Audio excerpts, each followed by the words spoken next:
Good morning, sir. Can you see and hear us? I can see you, but I can't hear you at the moment, Mr. Beer. I'll try again. Can you now hear me? Now I can.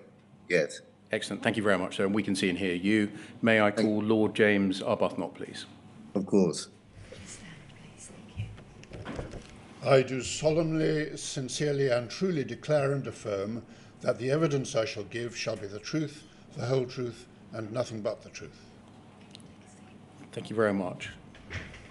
Lord Arbuthnot, I am counsel to the inquiry. My name is Jason Beer, as you know. Can you give us your full name, please? James Norwich Arbuthnot of Edram. Thank you very much for providing the inquiry with a very detailed witness statement and for giving evidence today to assist us in our investigation. In relation to the witness statement that you've provided, can we look at it, please? It's the only time I'll ask you to look at a hard copy document. The URN is WITN 302-0100. The witness statement is 180 pages in length, excluding its exhibits, and dated the 12th of March 2024. Can you turn to page 180, please? Yes. Is that your signature? It is. And are the contents of that witness statement true to the best of your knowledge and belief? They are. As I've said, your witness statement is exceptionally detailed. You've kindly devoted what's obviously been a substantial period of time to the making of it, and you've set out relevant events in chronological order, adding in your recollections where you have remaining recollections, and providing us with documents in your possession. Yes. That witness statement will be uploaded to the inquiry website today, so it's available for public view. I'm accordingly not going to ask you about every matter within it. Good. It stands as your evidence and is being made available, as I say. Instead, I'm going to take you, if I may, to some of the more significant events that have occurred over the last 15 years or so, i.e. since your first involvement with the Horizon system and the post office's running of it, which was in April 2009, I believe, yes. And ask for your further recollection about them. Yes. Can we start, please, with a little about your background? Would you agree with this summary? You were formerly a barrister practicing in Chancery matters. Yes. You were a Member of Parliament between 1987 and March 2015. Yes. And in that period, you were a backbench MP. Yes. You held senior positions in government, including in trade and industry, in work and pensions, and in defence. Yes. And you held senior positions as an opposition MP, including as Assistant Chief Whip, Shadow Secretary for Trade and Industry, and Chair of the Defence Select Committee. I was actually full Chief Whip. I'm so sorry. In October 2015, you were made a life peer. Yes.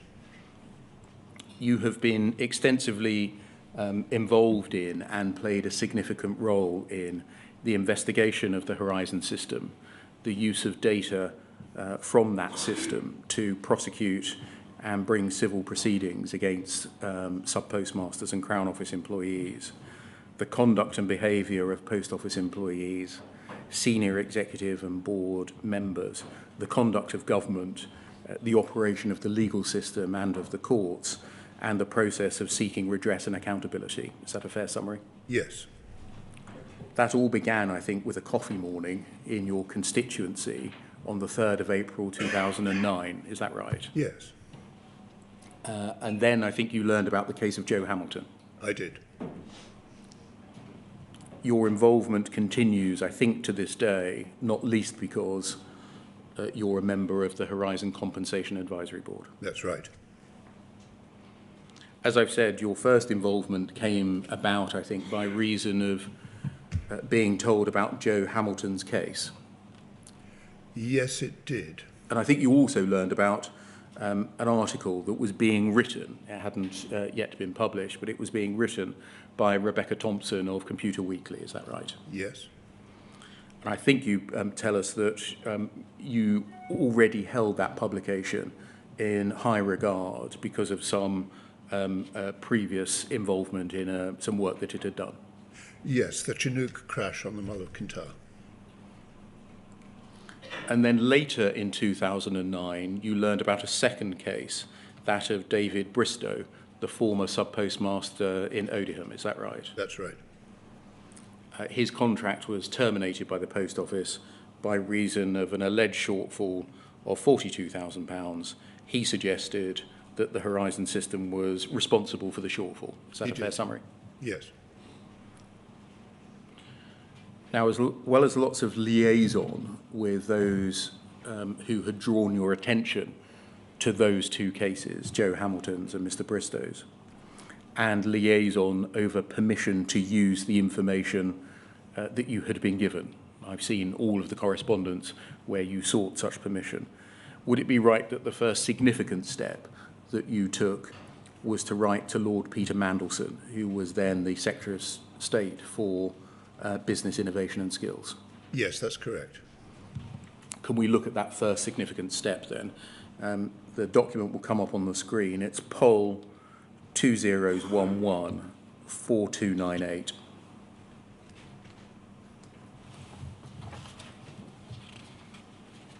And it's page 9.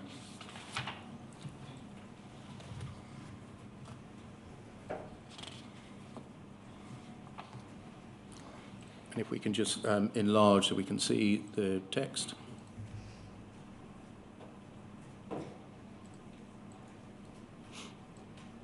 Thank you. You write on the 9th of November, sorry, on the 3rd of November 2009 to Lord Peter Mandelson, the Secretary of State for Business, Innovation and Skills, sometimes known as BIS. You say that you enclosed two emails that you've received from a constituent, Mr. David Bristow. You give his address. I'm not going to show you those emails for the moment. It's not necessary. You note that a PQ raised by Brooks Newmark MP on the 12th of October and the reply of the 13th of October 2009 from Alan Cook, the MD of the Post Office. And then you say this: nonetheless, there does appear to be a significant number of postmasters and postmistresses accused of fraud who claim that the Horizon system is responsible, including at least two in my constituency. Given the level of impact this has had on the personal lives of these postmasters and postmistresses and their families, often involving bankruptcy and certainly significant financial hardship, I should be most grateful if you would let me have your comments on what can be done to investigate the matter. So this is, to put this in context, you as an opposition MP at this time? Yes, I was.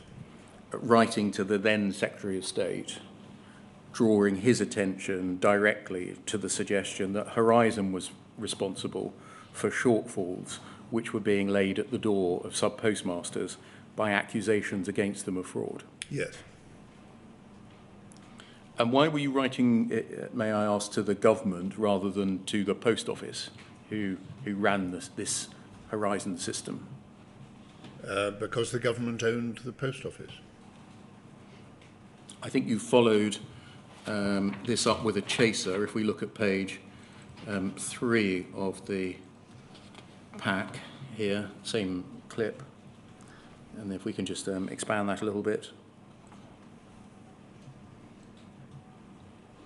So we're now on the 10th of December 2009, that you write to Lord Mandelson again, saying, I write further to my letter of the 3rd of November regarding correspondence received from David Bristow.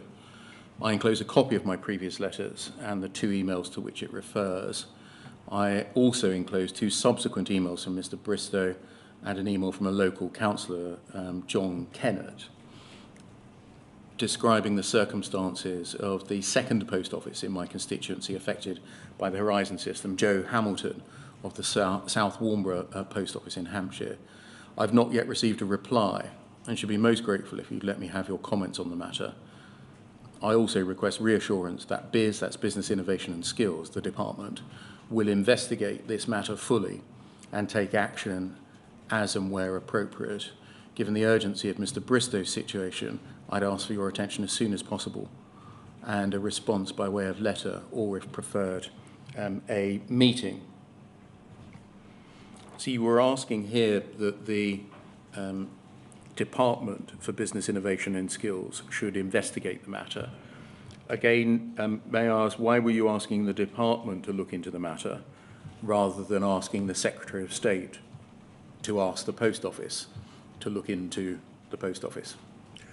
I was not hugely interested in the intricacies of who was responsible for what. I just wanted it sorted out, and I thought I might as well write to the person who owned it, who was Peter Mandelson. Now, in the meantime, it seems that a letter had been drafted and perhaps even sent by way of reply to your first letter. If we can look at that, please. UKGI 301 1506.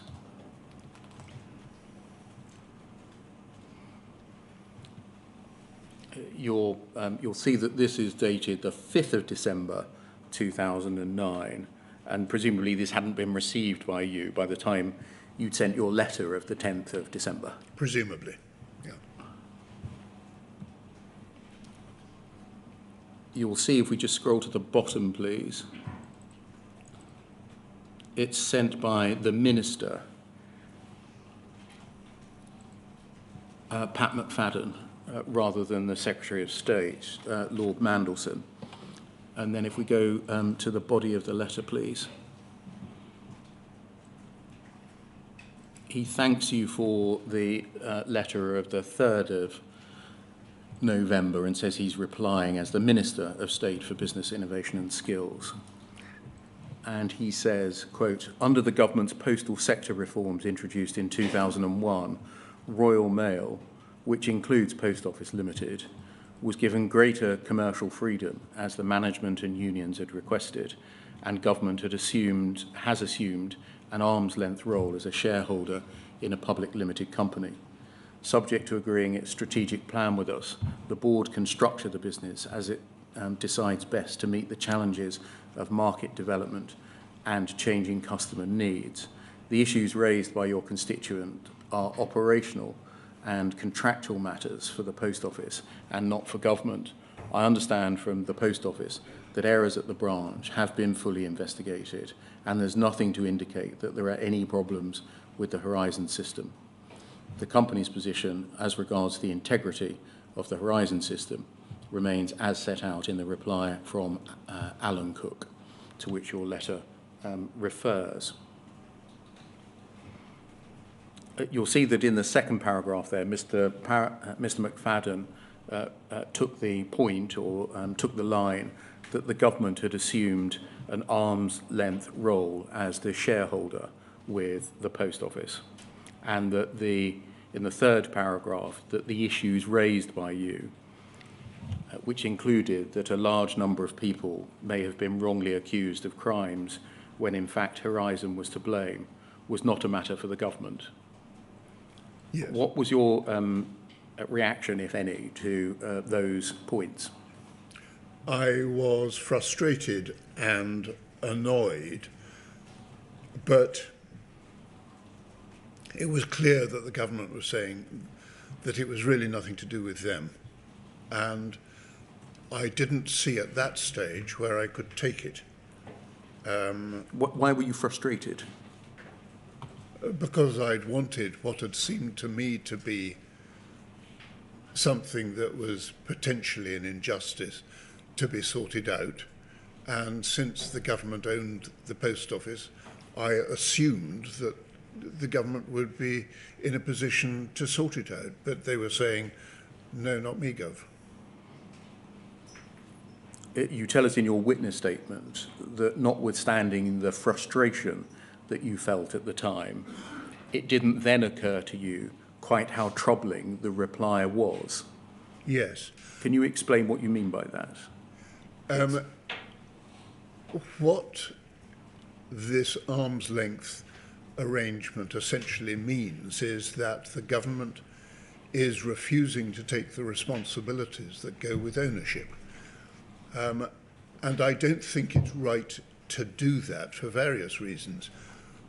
One reason is that if you have an organisation that is as important to the community as the post office is, then the people have got to be able to have proper control over it if the people own it. And there's a sort of democratic deficit that is popping up here if the government is refusing to take responsibility for it. And also, I know that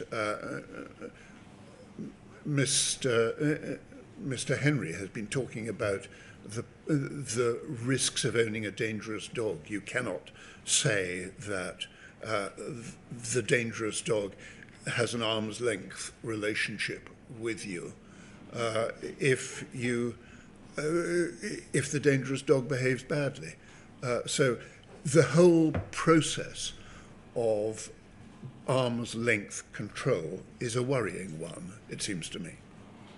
That can come down, thank you. Much later on in the chronology, and this is paragraph 106 of your witness statement, you say that after the publication of the Second Sight interim report of July 2013, the then Minister Joe Swinson, in the event, decided to make a statement in which she again emphasised the arm's length nature of the relationship between the post office and its owner, the government. I think you say that in your view that was essentially the same position being taken as we see in this letter here in 2009. Yes. I don't know when this arm's length arrangement started, but it was one that moved from the Labour government to the coalition government and carried on into the subsequent Conservative government, yes. Can we turn to 2011 and early 2012, please? I'm going to skip over some other events, in particular your meetings with Joe Hamilton and with David Bristow, a meeting and correspondence with Ed Davey in 2011, the BBC Inside Out piece presented by Nick Wallace, and your conversation with Alice Perkins at a conference at Ditchley Park. And instead, may I pick up the narrative, please, with letters that you wrote to Moya Green, the then Chief Executive of Royal Mail Group, and again to Ed Davey, the then Parliamentary Under-Secretary of State for Business Innovation and Skills. Can we start with the letter to Moya Green and a reply that you got from Paula Venables, then Managing Director of Post Office Limited? So let's start with your letter. Poll 0010 5483.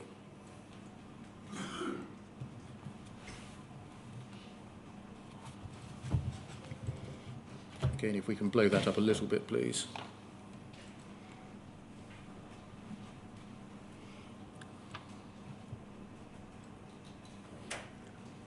This is you writing on the 15th of December 2011 to Moya Green, the Chief Executive of Royal Mail Group plc. And you say, I have been contacted by a number of constituencies living in Odiham in Hampshire who are most upset by the fact their local post office has been closed and that a long-standing employee, Paul Kemp, has been dismissed due to irregularities. And just stopping there, you're referring there, I think, to a second sub-postmaster who had replaced Mr. Bristow, who had himself in turn been dismissed from the Odiham branch. Precisely. Mr. Kemp did not himself approach me, but my constituents in Odiham did, because they were worried about losing the post office in Odiham.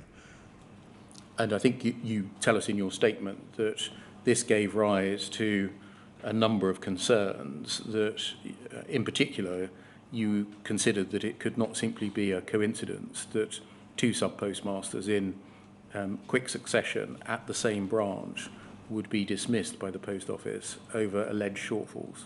As well as the sub-postmistress in the next-door village of South Warnborough.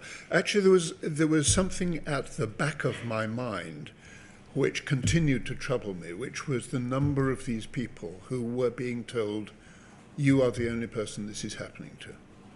And that struck me as being profoundly wrong, because at first it was obviously disprovable. They were not the only people it was happening to.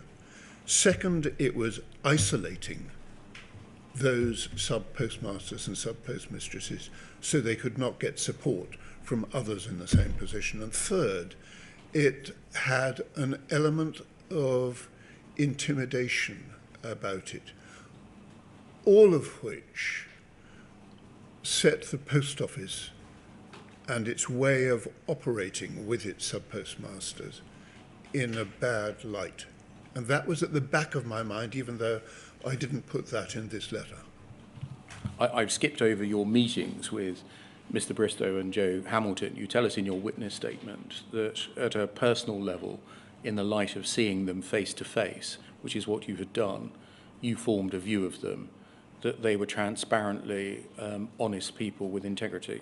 Yes, absolutely. And that in your judgment, it was vanishingly unlikely that they were the type of people who would have done what was alleged against them. Yes, completely. Carrying on, you say, I'm most concerned on a number of fronts. First, my constituents tell me that this case appears to be a continuation of the problem that post office employees have been having with the software system that reconciled takings. I'm aware of 34 individual employees throughout the country who feel they have been wrongly accused of fraud due to faults with this particular system, and a meeting with them in the new year to discuss what action they plan on taking.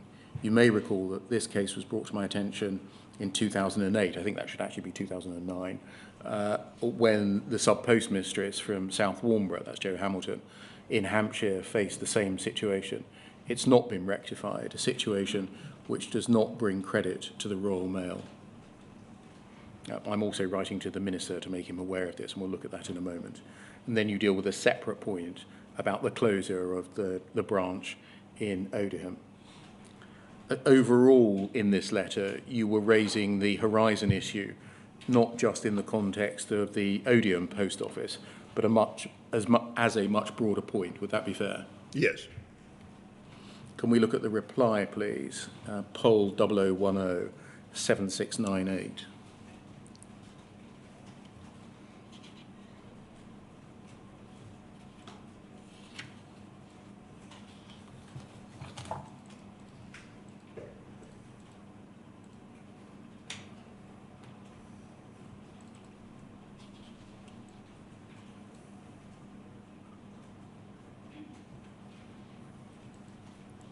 Thank you.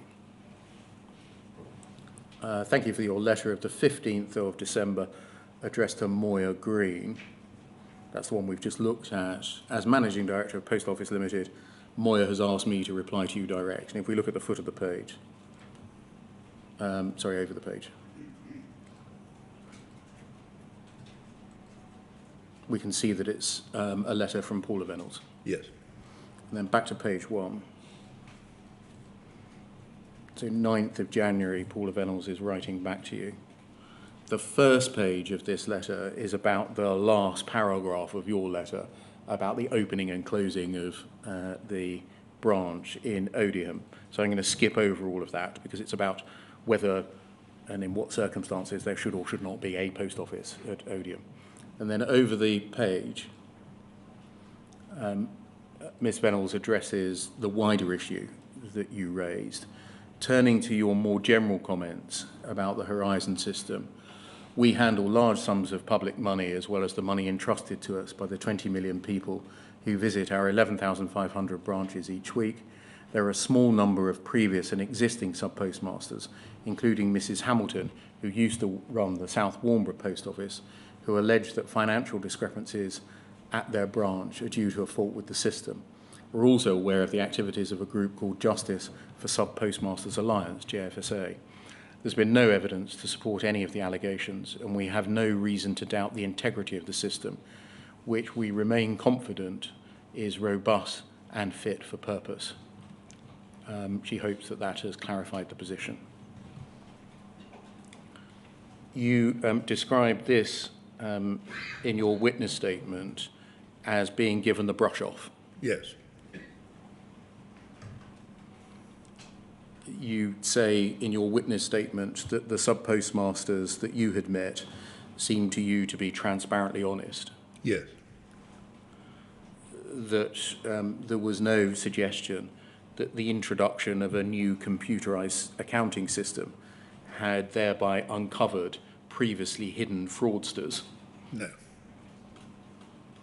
And if anyone had made such a suggestion, you would have given it short shrift because of the self-evident honesty of the sub-postmasters you had met, because of the sudden rash of similar allegations shortly after the installation of a new computer system. Yes. And therefore you were not satisfied with being given the brush off by Paula Venables. No, I wasn't.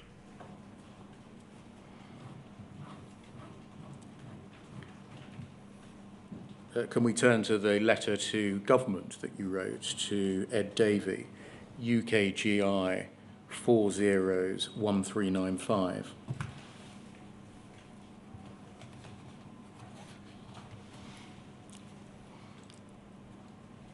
You'll see he was the Parliamentary Under-Secretary of State in Biz at that time, and you say, I have been contacted by a number of constituents living in Odium in Hampshire who are most upset at the fact that their local post office has been closed, and a long-standing employee, Paul Kemp, has been dismissed due to irregularities.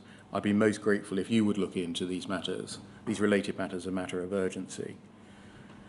We discussed the matter some months ago. I'm most concerned that the irregularities may be a continuation of the problem that post office employees have been having with the software system that reconciled takings. I'm aware of 34 individual employees throughout the country who feel they've been wrongly accused of fraud due to faults in this particular system.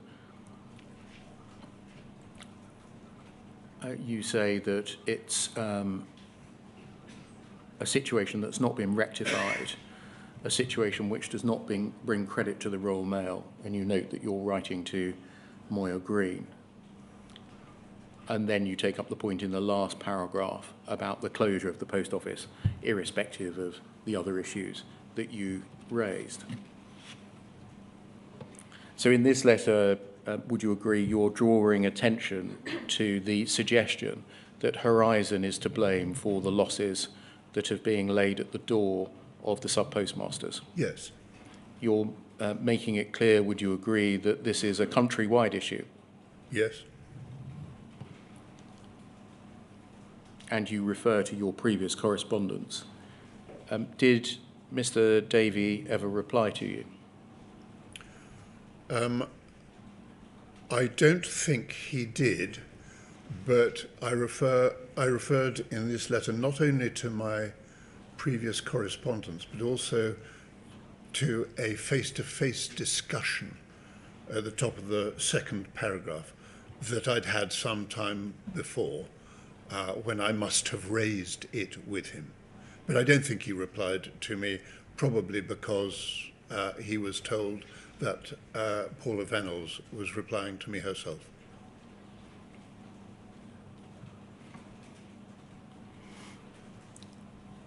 I'm going to skip over the meeting, the early meeting between, that can come down, thank you, between sub-postmasters, shoesmiths, solicitors, and parliamentarians in Portcullis House.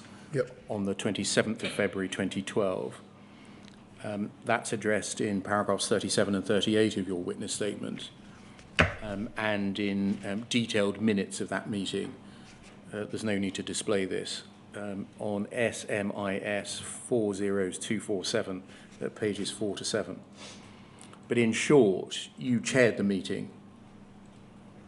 You Yes. told the sub-postmasters that you did not believe that they were anything other than honest, Yes.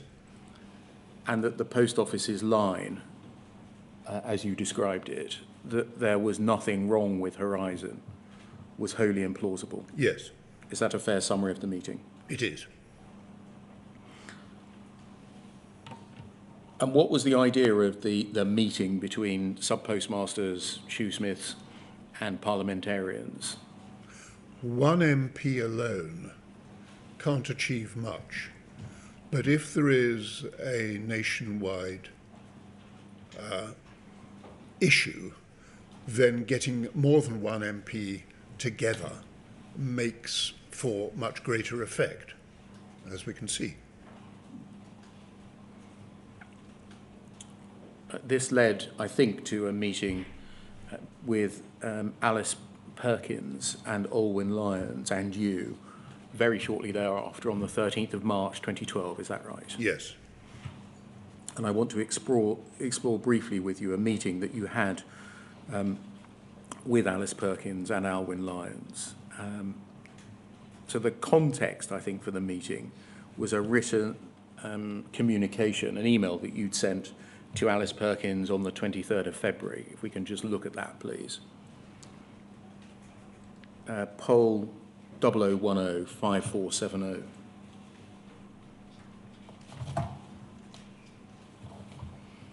And if we look at the very bottom of page 1,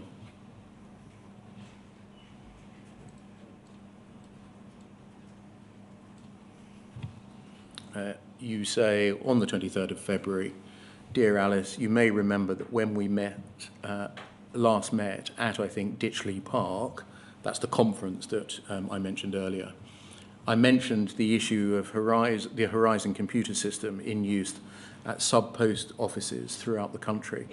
And I said I had a real concern about the way some of the sub-postmasters in and outside my constituency had been treated." Then over the page. You have to skip. Thank you. "May I please come and see you about it? I know it's the position of the post office, supported by the National Federation of Sub-Postmasters, though not by the Communication Workers Union, that there's nothing wrong with Horizon.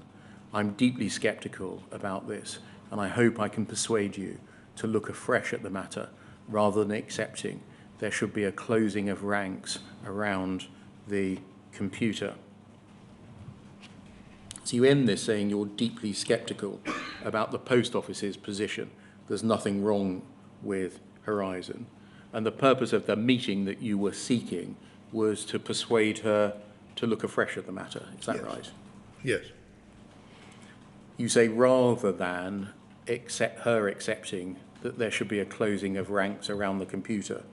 Is that what you had thought had happened already? Yes, it was. That's what had happened. The system was robust, we were told. You make a point in your witness statement about the use of that word, robust. Yes, it was clearly the line to take. There were lots of people who were told to use this word, which implied a sort of series of group-thinking seminars, which led to the use of language, which is very important. And that's what they chose, robust. And you were concerned, presumably, that that is what would continue to happen, a closing of ranks around the computer, if things were allowed to continue unabated. Yes. So can I turn then, with that context in mind, to the meeting itself? Poll 00105481.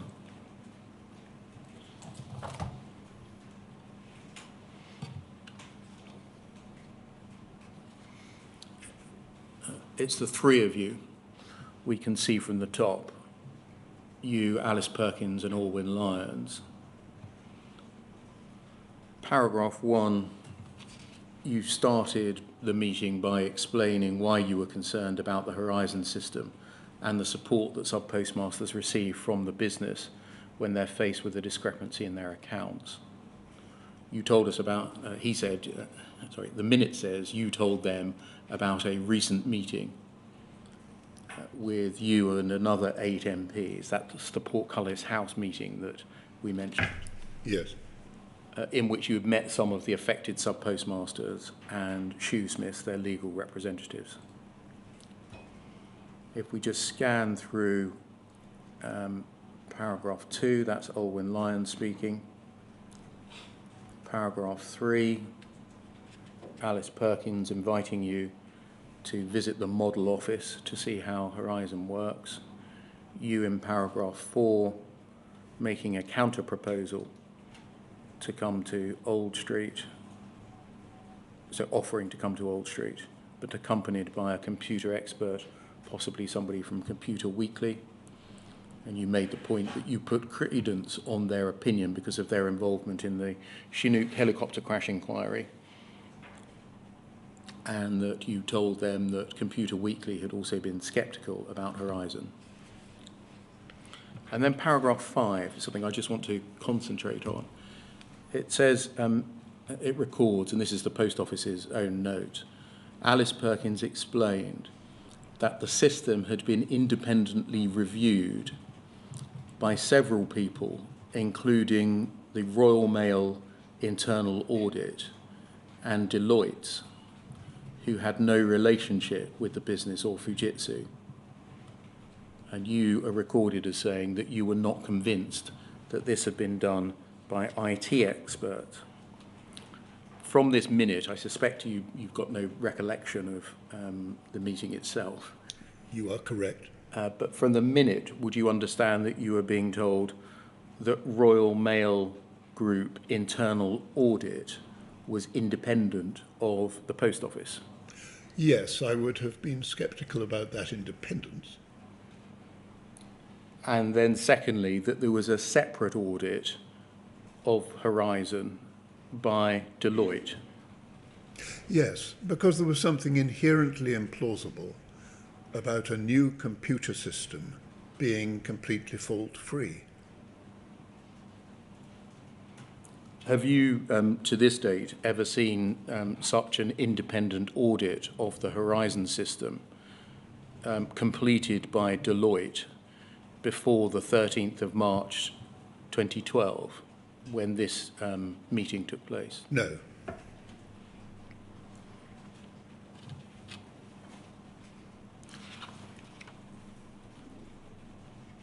We can see what paragraph 6 says. Alice Perkins offered to consider a further review of the system by an IT expert, specifically looking at the integrity of the data and discrepancy errors thrown up in sub-postmasters' balances. You said that the training was not adequate. Which is a different point. Yes. Introduced the issue that the sub-postmaster's contract was over 100 pages long, written in '94 when Horizon was not in place, and didn't explain the process for making good errors clearly enough. That's again a separate point. And you suggested that the sub-postmasters didn't get a copy of their contract until they had taken up their appointment, by which time it was too late to understand the full commitment they were making. And that's a yet fourth point, I think.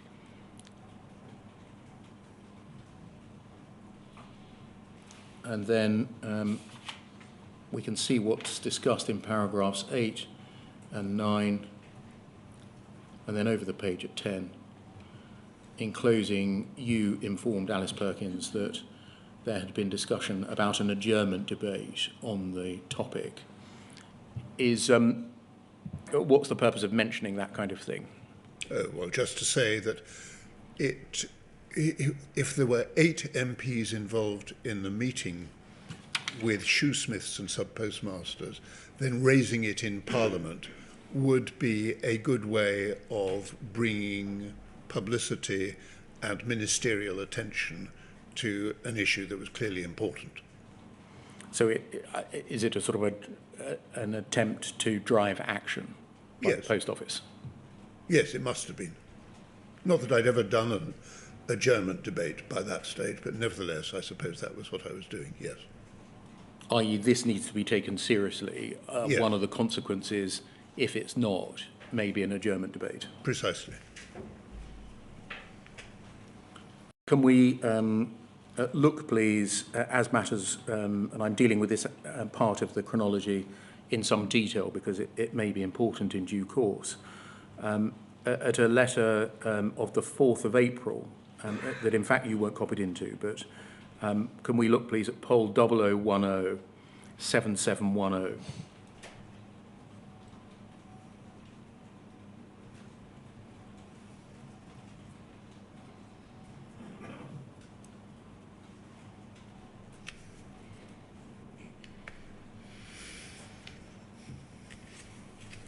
Thank you. And if we just look at the second page, please, we can see it's from Paula Venables. Yes. And then back to the first page.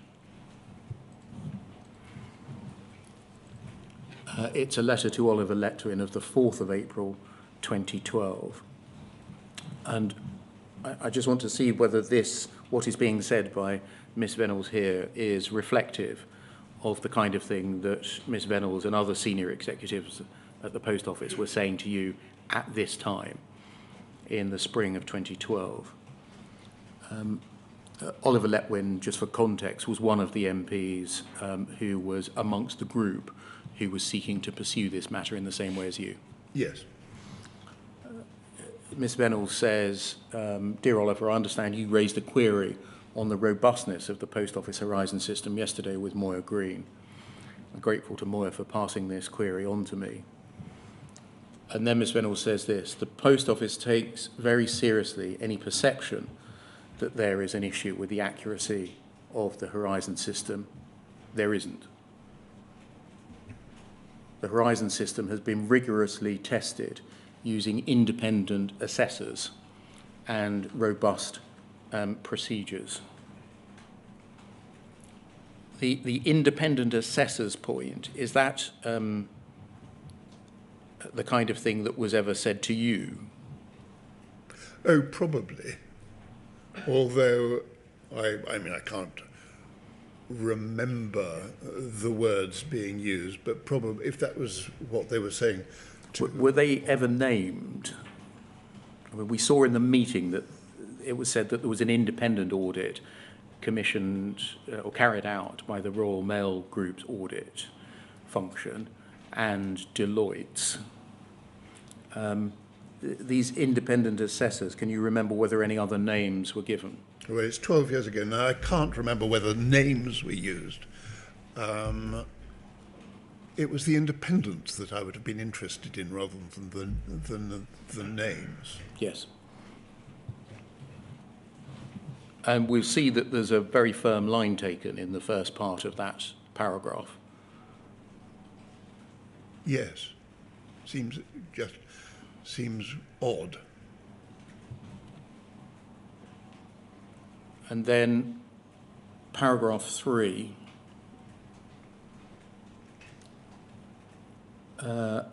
Therefore, when queries are raised, my team will work with the sub-postmasters to help to identify the problem.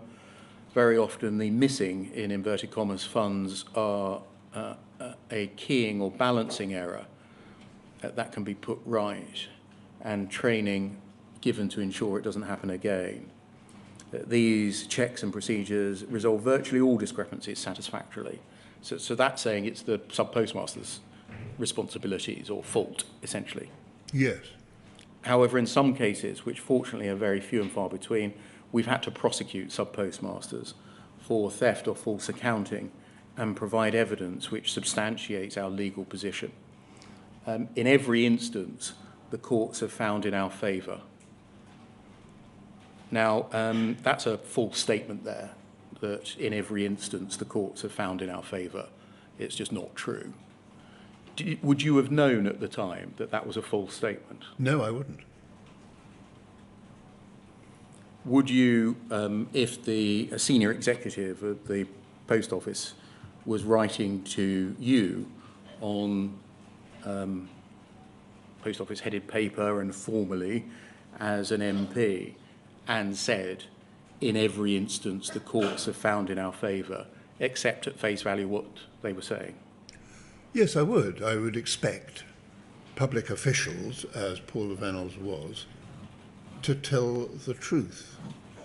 However, I would have had at the back of my mind the knowledge that the Post Office had been, as a matter of almost routine, telling lots and lots and lots of sub-postmasters that they were the only ones having these problems.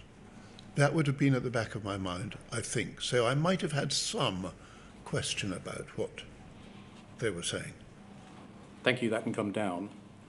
I'm going to skip over the meeting that you and Oliver Letwin had with Alice Perkins, the chairman of the Post Office, Paula Venables, the then CEO of the Post Office, Susan Crichton, the legal and compliance director, Leslie Sewell, the chief information officer, Rod Ismay, then head of product and branch accounting, and Angela Vanden Bogard, the head of network, on the 17th of May. It's addressed in detail in paragraphs 43 to 46 of your witness statement and in a comprehensive pack prepared for the meeting. The outcome of the meeting, is this right, was that the Post Office offered to give independent forensic accountants access to the Horizon system and for the Post Office to fund such an investigation. Yes. It was the first time I had heard the phrase forensic accountants, and I didn't know what they were, but it sounded good. It turned out to be good. This, I think, had been something that had been suggested by Andrew Tyree MP back in the Portcullis House meeting of the 27th of February 2012. Yes. And so I think you were pleased. Yes, very pleased. Partly because the offer came from Paula Venables, namely to have the forensic accountants. It was something that we wanted, but when Paula Venables offered it, we bit her hand off, as it were. I just want to ask you for some details about what the Post Office said through its senior representatives that it was proposing these forensic accountants should investigate, so that we can see and we can compare what was proposed with what we ended up with. Yes. At the end of the second site investigation. Can we look, please, at poll 303 3825?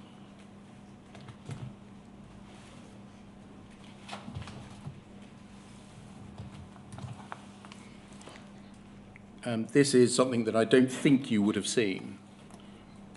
It's a Post Office pack containing the documents set out in that index there, an agenda for the meeting, key messages that the Post Office wished to deliver. I think I saw this when I was asked to draft my witness statement. Yes. Yes. You wouldn't have seen it at the time. I certainly didn't see it at the time. No. So they're essentially, I think, speaking notes in large part for the meeting. And can we turn to page 3, please?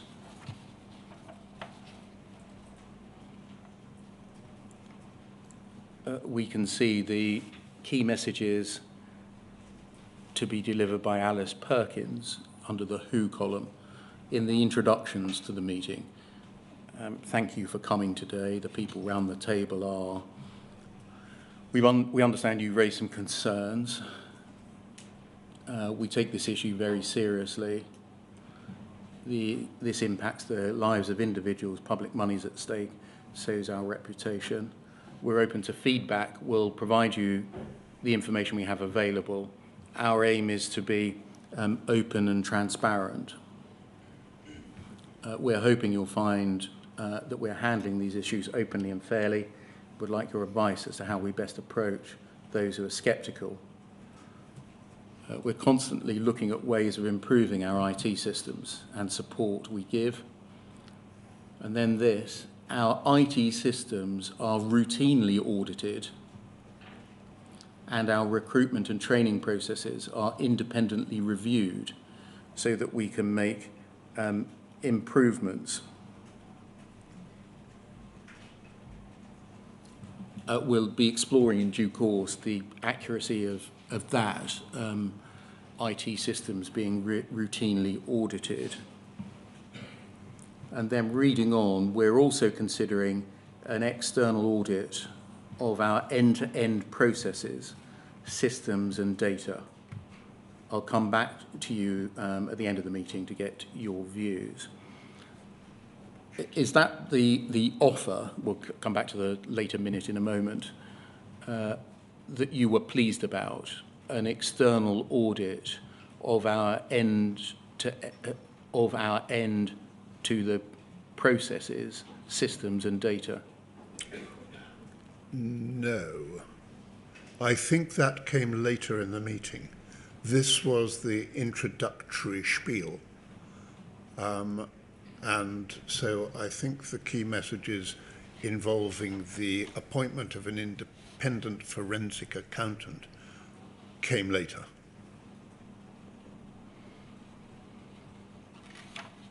Just skipping through, we'll get to the end in a moment. Page 5, please.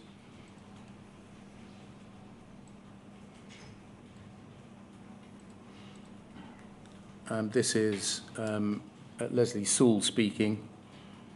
Third bullet point, although we recognise that Horizon is not perfect, no computer system is, it's been audited by internal and external teams. It's also been tested in the courts and no evidence of problems found of the nature suggested by JFSA. And Horizon was designed with integrity in mind from the very beginning. And then if we go on, please, to page 7. I think this is where Alice Perkins wraps up, where she comes back as she promised to do, as we saw on that first page. Second bullet point in the bottom box, we're also considering commissioning an independent audit as an assurance measure. But in the light... That was the one. Yeah, but in the... in light of the fact that there is no evidence that there is a problem, we need to determine if this is a good use of public money. What are your thoughts? And presumably you bit the hand off. Yes. What did you understand was being offered?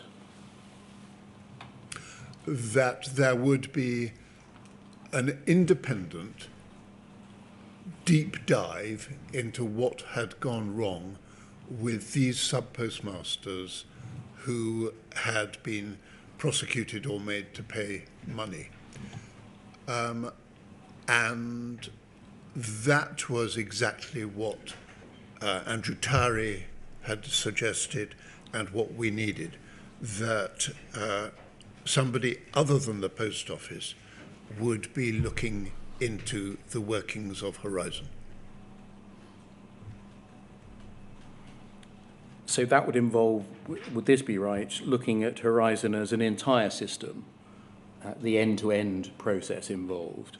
Yes. As well as other Post Office accounting procedures? Yes. One of the things that I had raised in one of the documents you've earlier shown me was the issue of the helpline, the issue of training, the issue of the contract, and so, yes, to look into all of that. It seems that there was an agreement to have a further meeting with a wider group of parliamentarians, and that was set for the 18th of June 2012. Yes. This is maybe quite an important meeting, so I want to examine it in a little more detail, if we may. Can we look, please, at JARB 601?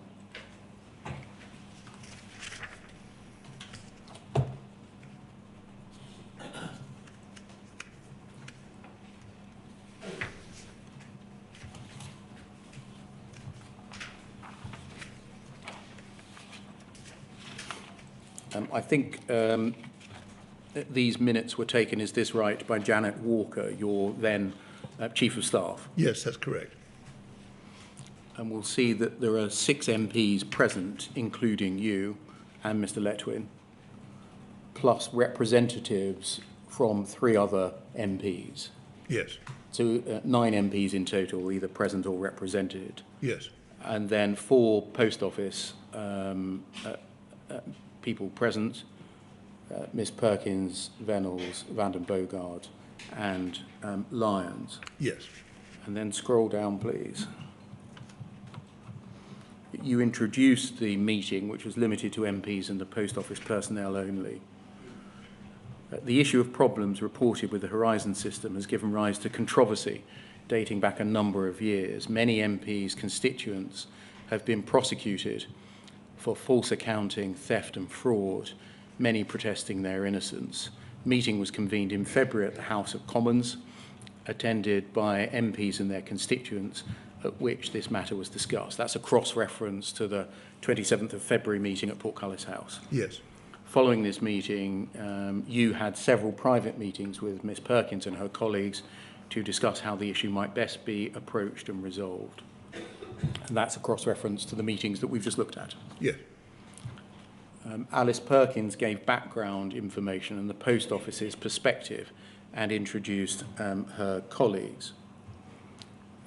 Post Office Limited is now a completely separate entity from the Royal Mail. She arrived at the organisation in August 2011 and became aware of the issue soon after starting. She emphasised the matter was a very serious one for the Post Office, whose business rests on its reputation as being trustworthy. She said the Post Office also recognised full well that the matter was also very serious for the sub-postmasters and mistresses involved, as it was invariably life-changing. So far, so good, I think. Yes. And then over the page, please.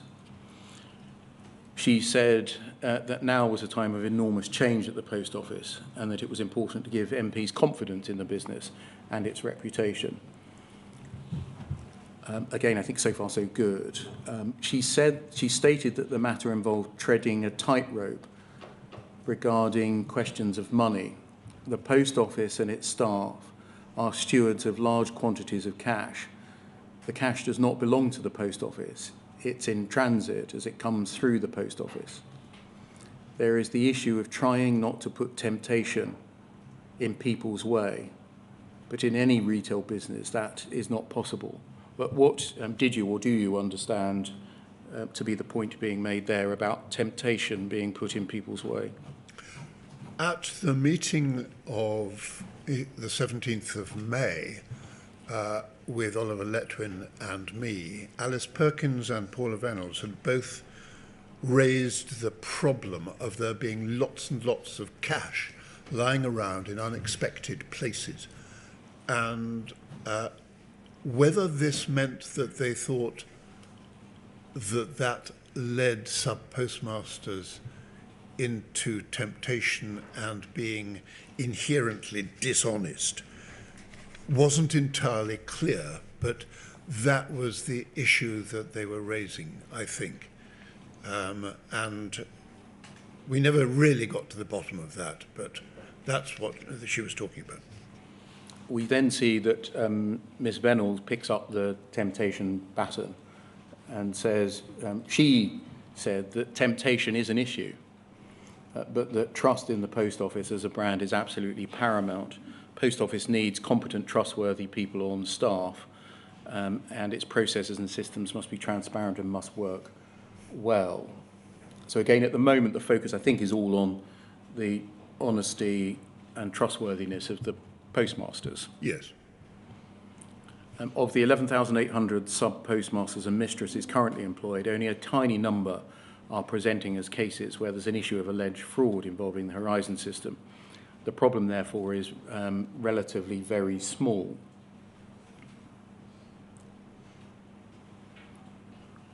And then I want to go through what's later said here as a series of assertions made. She said, according to the minutes, that the Horizon system is very secure. The first assertion, assertion one. Did you at this stage know whether that was true or false? At this stage, no, I didn't. We were going to have an independent investigation to see whether that was true or not. Did you accept what you were being told by the Chief Executive of the Post Office?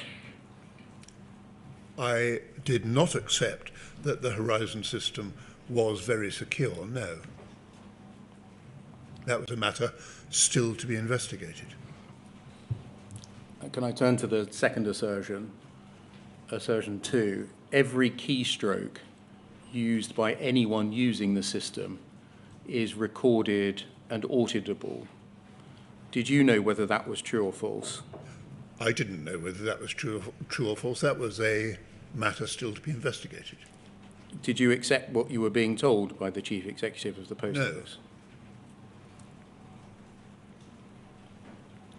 She's recorded as continuing to say, when things go wrong in a sub-post office, there's a helpline which staff can call 7 days a week during office hours, and backup staff who will help further if things go wrong. It's here that issues are normally resolved. Did you know whether that was correct, true or false, that at the helpline stage, issues are normally resolved? I believed it was probably untrue at that stage, mostly because of the experience that Joe Hamilton had had of seeing, of telephoning the helpline, asking what to do, doing what they said, and seeing the balance that she was alleged to be owing to have doubled in front of her eyes. So that assertion struck me as being untrue. Can we turn to the fourth assertion? It appears that some sub-postmasters have been borrowing money from the post office account or till in the same way that they might do in a retail business. But this isn't how the post office works. Post office cash is public money, and the post office must recover it if it goes missing.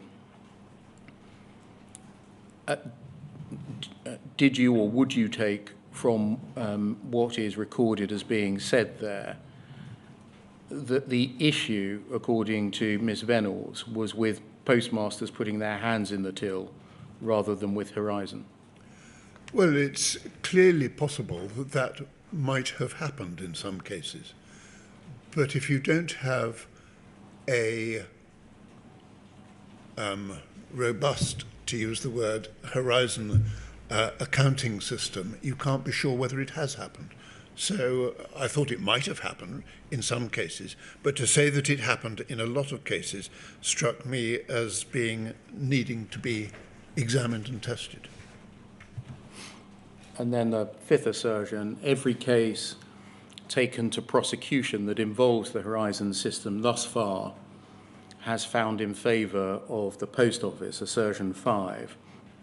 We'll come in a moment to look at that statement, which, as I've said, is not a true statement. But did you know whether it was true or false at this time? Well, what I knew about Jo Hamilton was that her case had been found in favour of the Post Office, and yet it was her case that I was particularly questioning. So it may have been true so far as I was aware, but I didn't place much credence in what she had said there. Can we go to the foot of the page, please? And you'll see just in between that the minute follows largely the structure of the speaking notes that we've looked at, with Angela Van Bogard now speaking to the two case studies. It notes there that they're attached. Do you think you might have got something from that pack that we saw? Well, they were attached. I think I did see some case notes, yes. They are somewhere around in a large bundle of papers. Thank you. If we go to the foot of the page, Mike Wood MP asked the question that, to which an answer is given later. So we should look at the question as a whole now. Mike Wood MP asked whether anyone at the Post Office had entertained the thought that there might well be problems with the Horizon system, rather than believing that there was not. He asked whether the Post Office was saying that the system was 100% secure and 100% foolproof, making the point that it would be the first software system implemented by government to be so, were this the case. And then if we go over to the top of the next page, Andrew Brigden MP asked whether there had been any case where the discrepancy was the fault of the system. There's then a discussion where it seems there was sidetracking about the identity of the forensic accountant. And then if you see 3 boxes from the bottom there, Paula Venables said that going back to Andrew Brigden's question, there had not been a case investigated where the Horizon system had been found to be at fault. So there is then what I'm calling assertion 6. Did you know, again, it's expressed in a different way, whether that was true or false? No. There had not been a case investigated where the Horizon system had been found to be at fault? No, I didn't. So we've seen the assertions made. That can come down, thank you. And the assurances given to 9 MPs and all their representatives. Would you agree overall this is a fair summary? The problem is that a small number of postmasters borrow money from the till. The problem is not Horizon. Every prosecution involving Horizon has found in favour of the Post Office, and not a single case existed where on investigation the Horizon system was found to be at fault. Yes. I think it follows that Alice Perkins, Paula Venables, Angela Vanden Bogard and Alwyn Lyons did not disclose to you and the other 8 MPs or their representatives the following. Firstly, anything about the Julie Woolston case. No, they didn't. In which expert evidence had been served by a man called Jason Coyne concerning bugs in the Horizon system, and which case was subsequently settled by the Post Office. They didn't disclose that, no. They didn't mention the case of Lee Castleton and the obtaining of a report from BDO Stoy Hayward, which had found errors in the operation of the Horizon system. No, they didn't. They didn't mention the acquittal of Maureen McKelvey by a jury in 2004, Mrs. McKelvey having blamed Horizon for the causing of losses of money which she was accused of stealing. No, they didn't. They did not mention the speedy acquittal of Suzanne Palmer by a jury in 2007, Mrs. Palmer also having blamed Horizon at trial for the losses attributable or said to be attributable to her. No, they didn't. A jury question directed at the Post Office to the effect of what is Mrs. Palmer supposed to do if she didn't agree the figure that Horizon had produced, which the Post Office had been unable or unwilling to answer, and an order that the Post Office pay £78,000 in costs. No, they didn't. They didn't mention any of the following bugs, all of which had been discovered and notified to the Post Office by this time.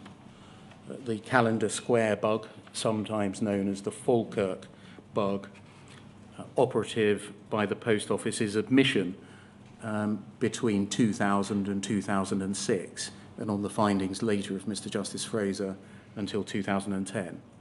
No, they didn't mention. They didn't mention the receipts and payments mismatch bug of 2010. No. The suspense account bug that was operative between 2010 and 2013. No. They didn't mention the Dalmellington bug operative from 2010 and the fact that it was still operative at the time of this meeting. No.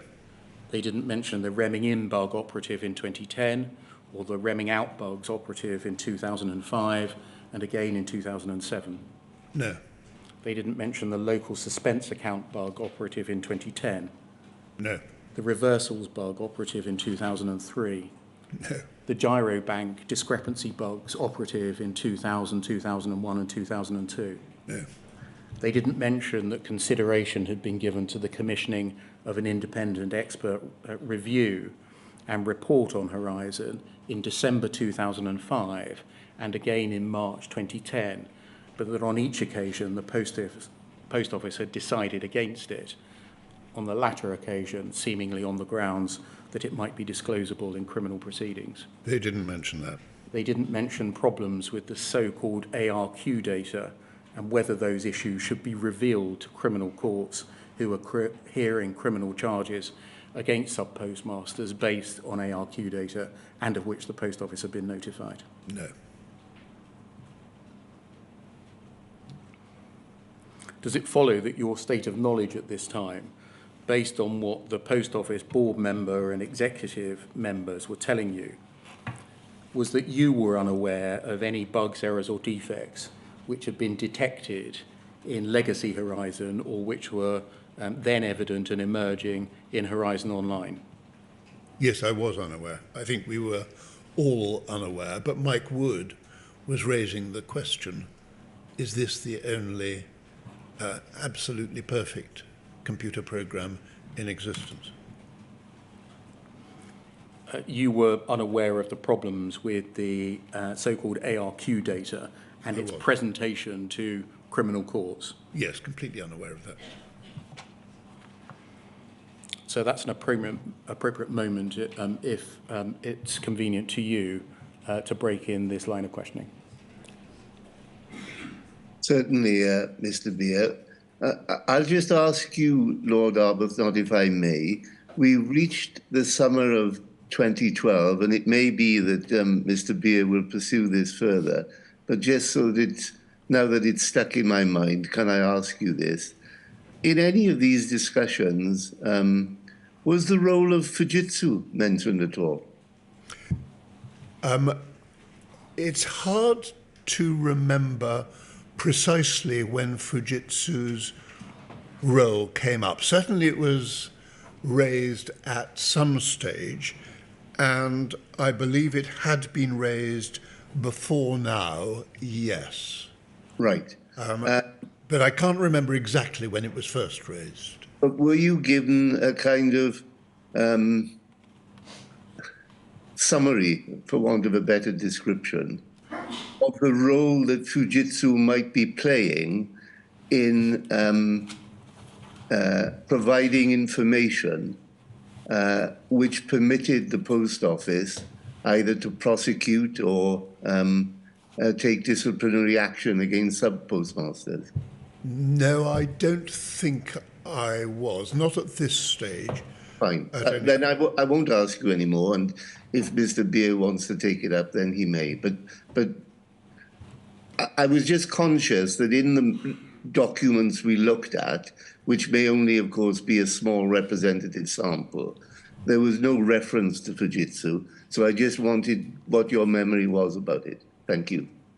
What time shall we start again, Mr. Beer? Can we say past, please? Yeah, of course.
So, good morning. Can you see and hear us?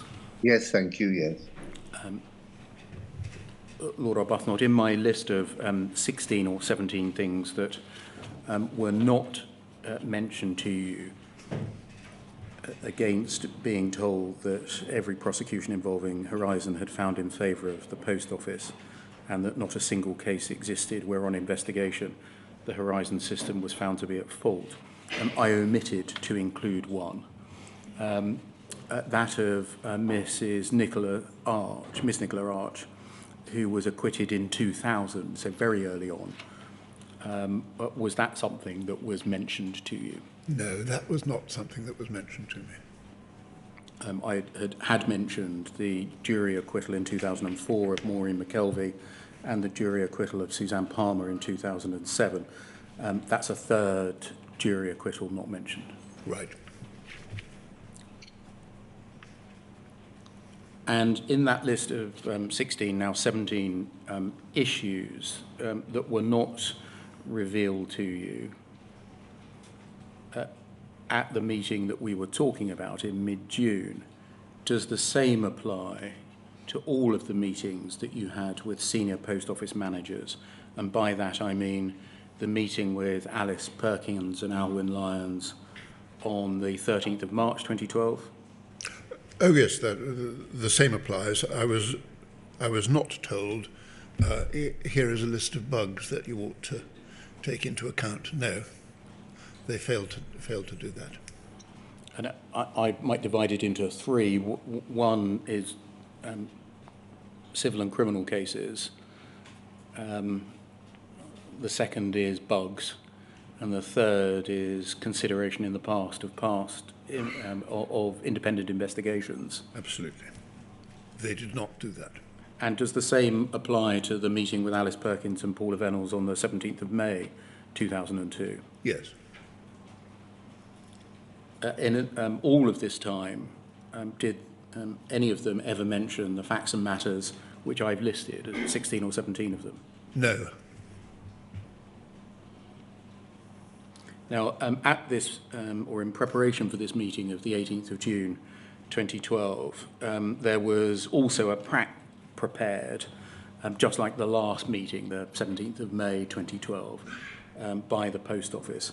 And I just want to look at some of the things that the senior representatives of the Post Office were intending to say, or were briefed to say, as opposed to what the minute records them as actually having said. Can we look at poll 309 6640?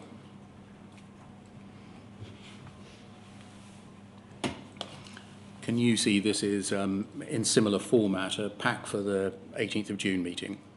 Yes. And can we go to page 4, please?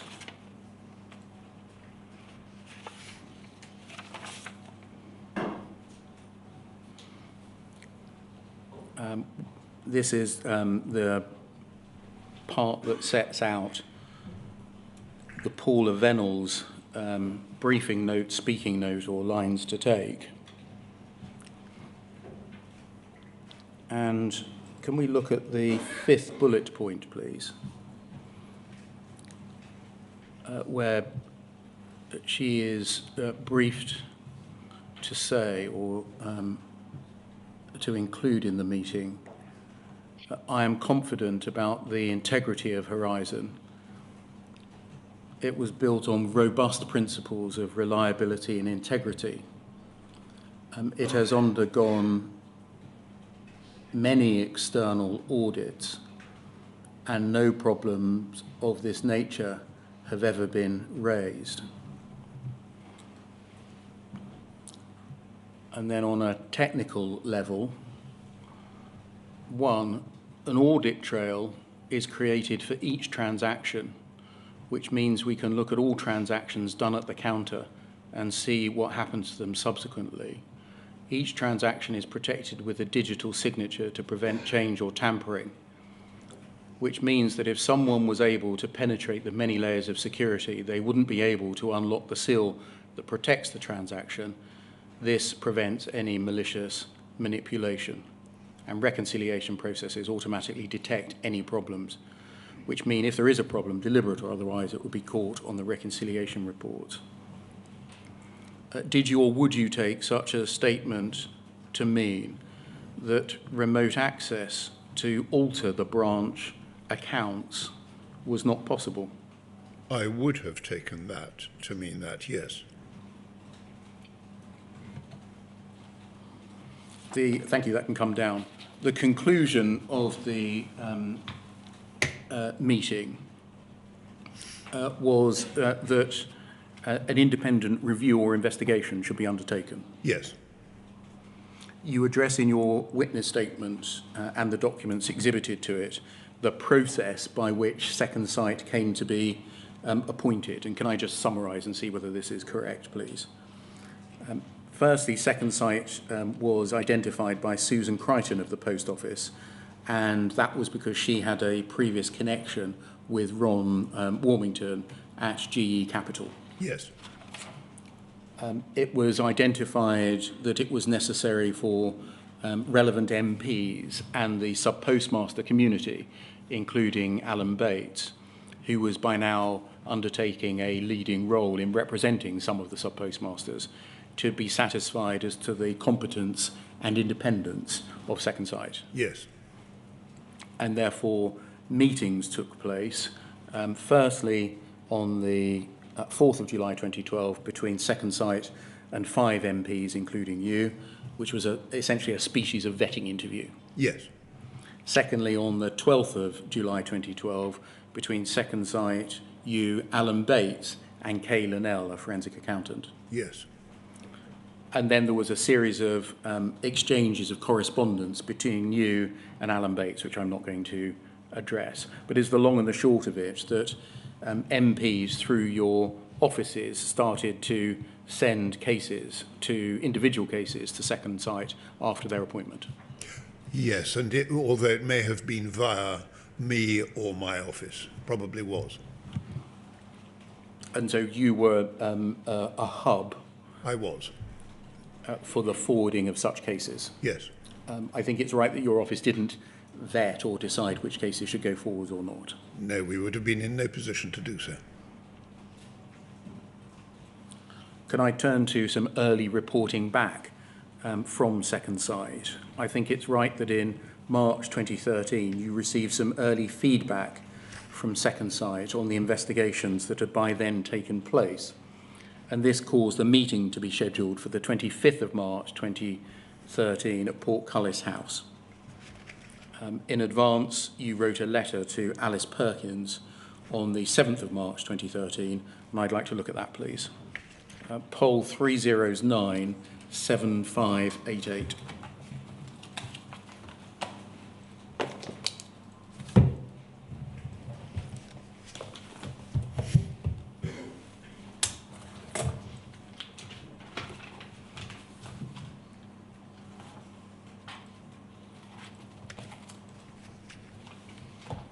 So 7th of March 2013, you to Alice Perkins.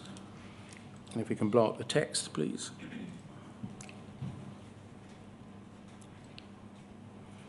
As you know, I'm hosting a meeting on the 25th of March at Portcullis House about the sub-postmaster mistress issue. That's the meeting that we're going to turn to. The meeting is to take the form of an update from Ron Warmington and Ian Henderson of Second Sight on how their investigations are proceeding.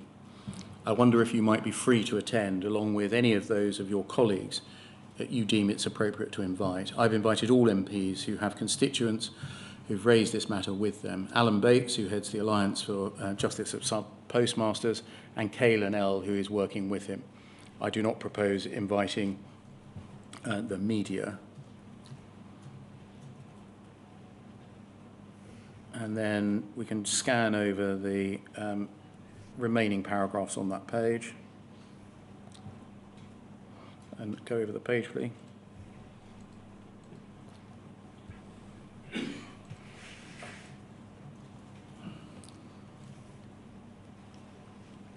If we look,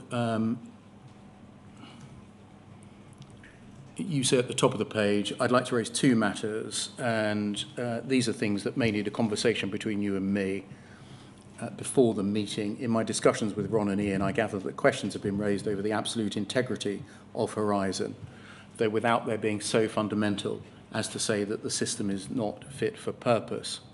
Since it is a system that remains in current use, there's a risk that existing sub-postmasters and mistresses may find themselves in exactly the same position as those whose cases are being investigated. I know definitive results are not yet available, but I hope Post Office will be ready to address this issue. I think it follows from that you had by that stage received information from Second Sight that questions over the absolute integrity of Horizon were being raised by them, Second Sight. Yes. In the last paragraph. Well, not necessarily by them. Questions were being raised, at least in the presence of Second Sight, possibly by Second Sight, or possibly both. I understand. You say in the last paragraph that you're impressed beyond expectations with not only in how the investigations are proceeding, but of your continuing support. You could not recall a more important campaign, nor one where the end result has been so consistently supported by all parties involved. You have my gratitude and admiration for how the Post Office is handling this.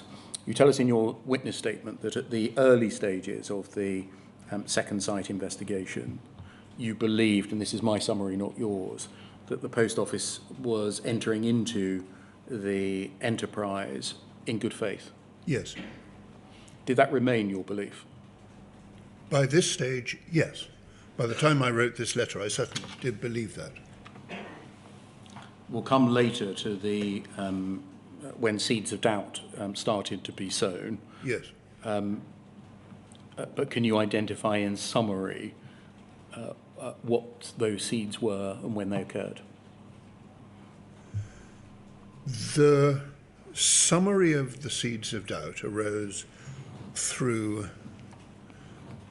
my initial fears about the Post Office's approach to the truth in terms of telling people like Joe Hamilton that you're the only person that was involved. But let's ride over that. There was a degree of legal battlefield that arose. There was a degree of delay in providing Second Sight with information. There was a degree of delay in providing the documents that the Post Office had promised to give Second Sight, being absolutely open and transparent, and yet they weren't. There was a slowness, a secrecy, a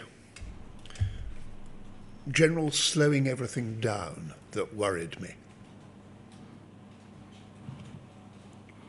I think it's right to say that the Post Office did not react well to this letter that you wrote them. I think it is right to say that.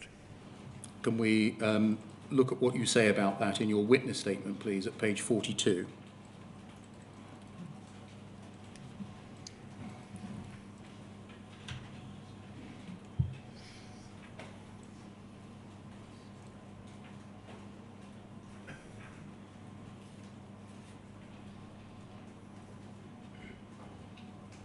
Page 42, paragraph 80, please.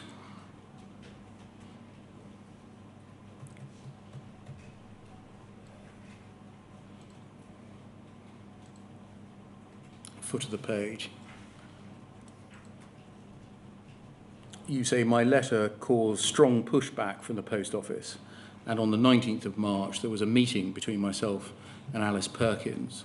It appears from a speaking note that Janet Walker, that's your Chief of Staff, wrote for me for a telephone call on the 20th of March between myself and Ian Henderson, that at the meeting of the 19th of March, over the page, Alice Perkins said, amongst other things, that the Post Office didn't believe anything was wrong with Horizon, that they were very concerned that any opinion being formed by Second Sight at this stage was being communicated, that Second Sight should not be expressing an opinion, not least as the Post Office hadn't had a right of reply, that there was a limit to the Post Office's willingness to continue funding investigations, that it seemed that there would be some sort of deadline for cases of the end of February, and that the Post Office would not attend the meeting of the 25th of March, but there would be an open letter from the Post Office available for distribution at that meeting, and that the Post Office would expect to be ready to attend a meeting with MPs in perhaps June. Lord Arbuthnot, I don't understand. Can you help me? I thought the Post Office had said they wanted their systems, processes and data independently assessed. Yes, with absolute openness and transparency. I didn't understand it either.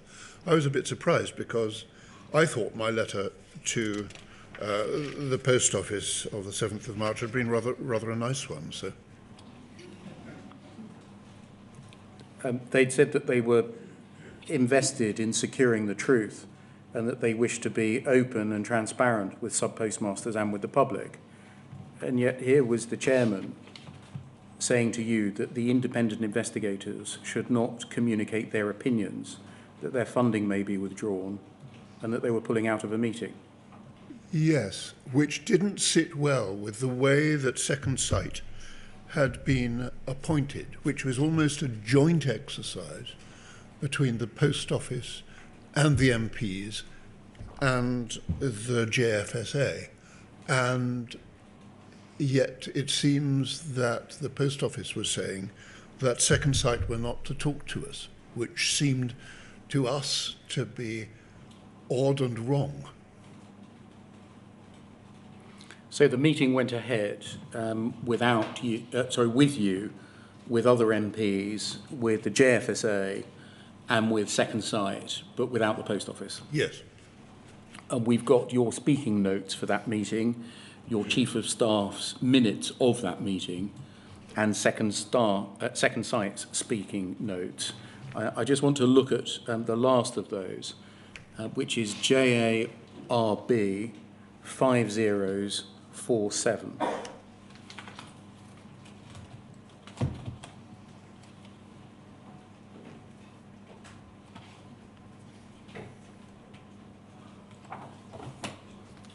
These are the Second Sight notes for the meeting of the 25th of March 2013. There is a summary in the first, second, third and fourth paragraphs. And then scroll down, please. Then at the foot of the page, they, Second Sight, recall that the fast-track review process had identified the following 7 issues as being a significant feature in one or more of the cases submitted. Transaction anomalies following communications or power failures, rogue transactions not entered by sub-postmasters or their staff, missing or duplicated transactions associated with postage labels, phone cards, gyro payments, ATMs or checks, training and support issues, loss of transaction audit trails being available to sub-postmasters, accounting issues at the end of the trading period, and the contract between the Post Office and sub-postmasters. And then if we go over the page, please.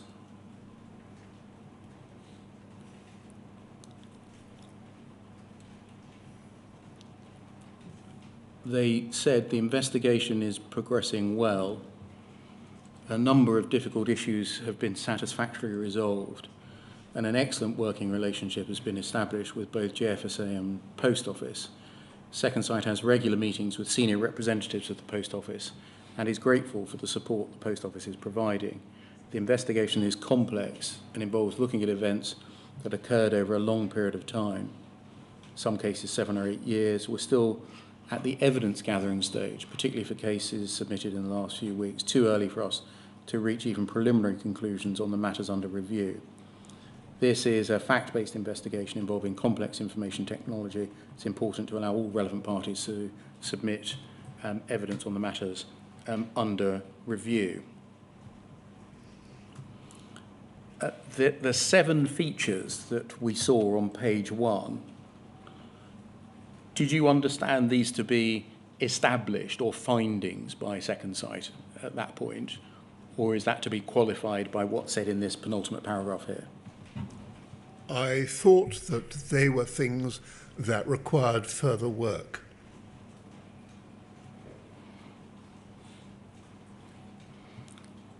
It seems that in turn, what was said at the meeting caused concern with JFSA. And can we look, please, at Mr. Bates' letter of the 1st of April 2013, JARB 5049.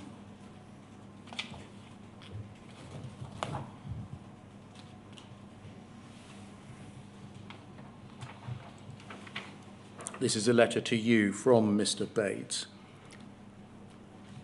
He says, having had the opportunity to reflect on the meeting at Portcullis House, that's the one we're talking about, I thought it important to convey to you the concerns that both K-Linnell and I took from the Second Sight report and the briefing document they produced for the meeting. That's the one we've just looked at. Yes. Whilst every individual's case is extremely important to that individual, it's also doubly so in the weight that it adds to the systemic failures with Post Office and their Horizon system. These are issues which we at JFSA have been raising for years, and having closely worked with Second Sight over the last few months, we can see that they too have independently arrived at the same conclusions through their analysis of the cases. We can neither understand why Second Sight was so reluctant to bring the systemic failures to the fore at the meeting, nor see why the focus of the investigation has not now been centred on them. These systemic failures are proven facts. They're at the root of most of the sub-postmaster cases. Although from the Second Sight briefing document, it seems that they are only going to be treated as an adjunct to the issue of the cases, to the point of where only the first 3 they list may be featured in their forthcoming report. The items I'm referring to from their document are, and then he lists the 7 of them. We fully appreciate that more work has to be undertaken to draw together the descriptions of each of the systemic failures recognised so far and the others known about, but for whatever reason not appearing on the list. Yet the work involved would be minor in comparison to labouring through the individual cases first. These systemic failures are also for others to comprehend without the requirement of an in-depth knowledge of the finer points. These systemic failures should now become the yardstick that the individual cases are measured against. That approach will be quicker and far more effective method of addressing the whole issue and would minimise the information required from POL, which is the main cause of the slow progress of, that Second Sight has made with the individual cases. There does seem to me far too much sensitivity in not requiring the Post Office to address these systemic failures now, rather than waiting until a report is produced later in the year.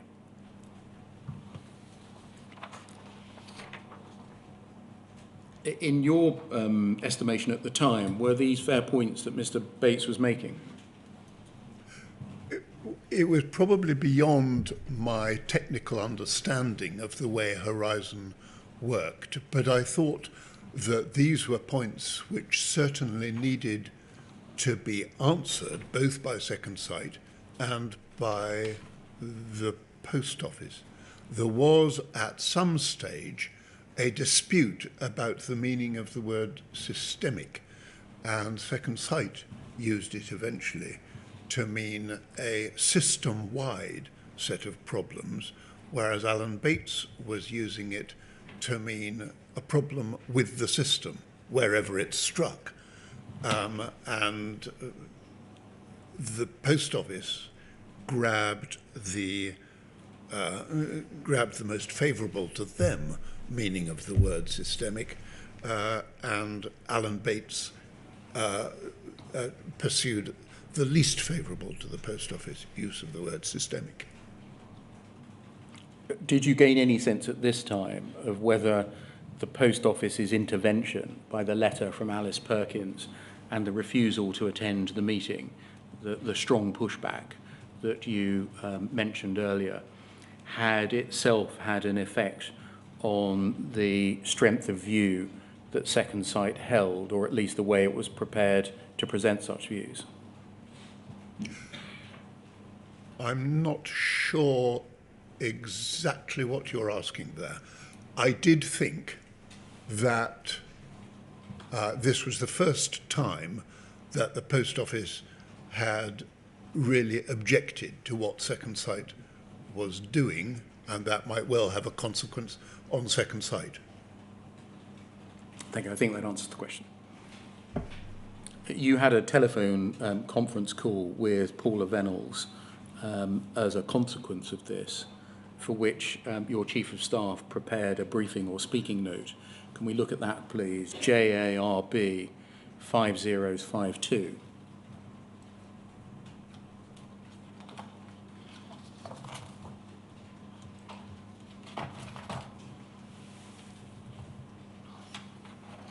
The call's at the request of the Post Office following the meeting on the 25th of March.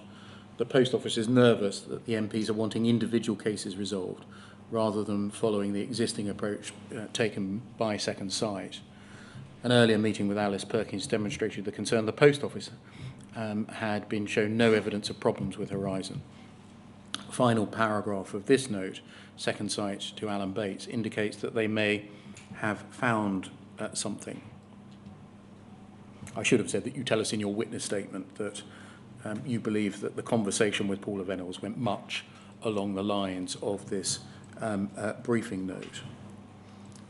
Can we go to the second page, please? And the foot of the page, please.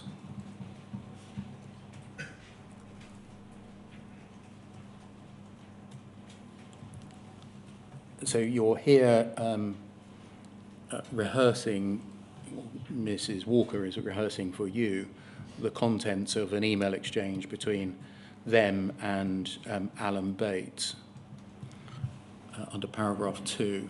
You've mentioned, quote, numerous miscarriages of justice, and it's pretty clear that James has also focused on that, as has Post Office's top management.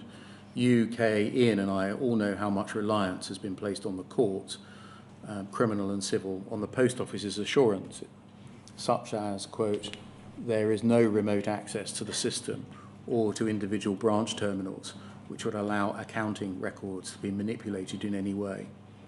As you know, Alan, several of the spot reviews have presented what appears to be evidence that completely undermines and disproves statements like that.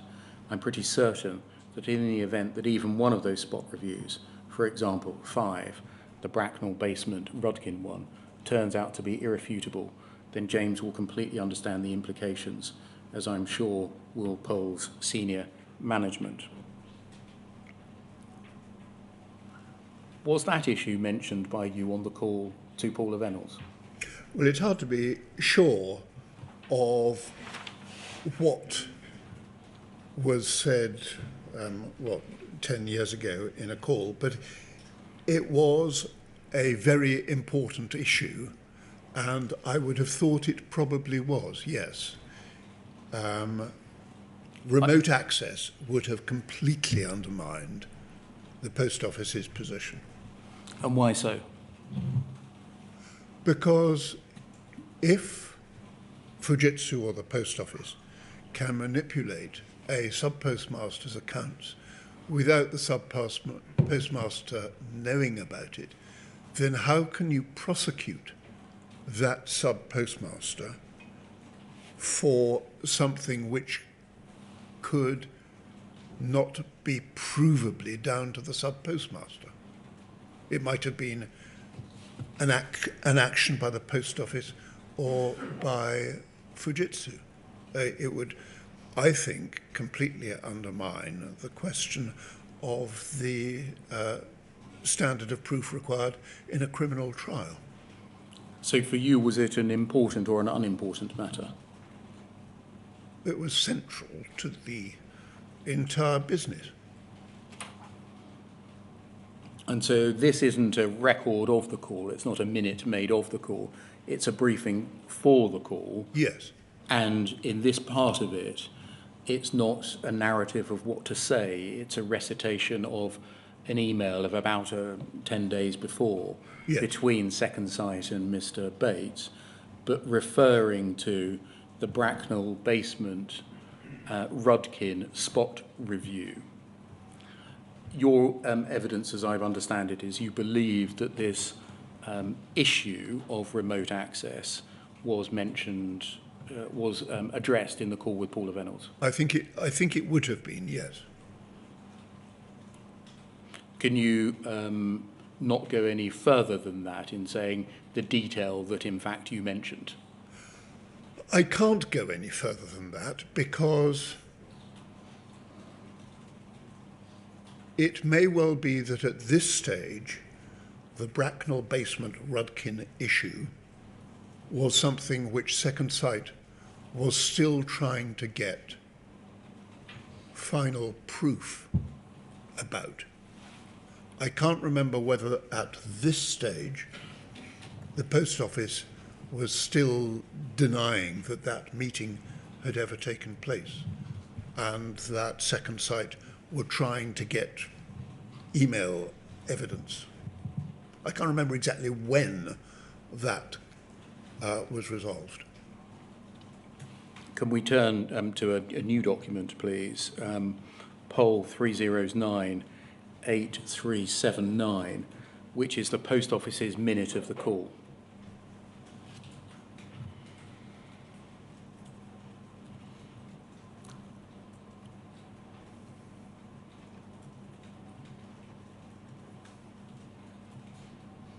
When you say new, Mr. Beard, do you mean very recently disclosed? I mean new to Lord Arbuthnot. Right, fine. Just so that I'm clear. Thank you. I don't think you had this when you made your witness statement. No, I didn't. But I did. I was shown it this morning before I came in, and I think it may show that, if we go down a bit, it may show that the Rudkin issue was raised. Yes, so this is, just to be clear, we've looked at your briefing notes for the purposes of the call. We've seen the Rudkin issue, I'll call it in summary, mentioned in it, and we've heard what your recollection is. Can we look, please, at page 2 of the post office's note of the call and look 4 bullet points in.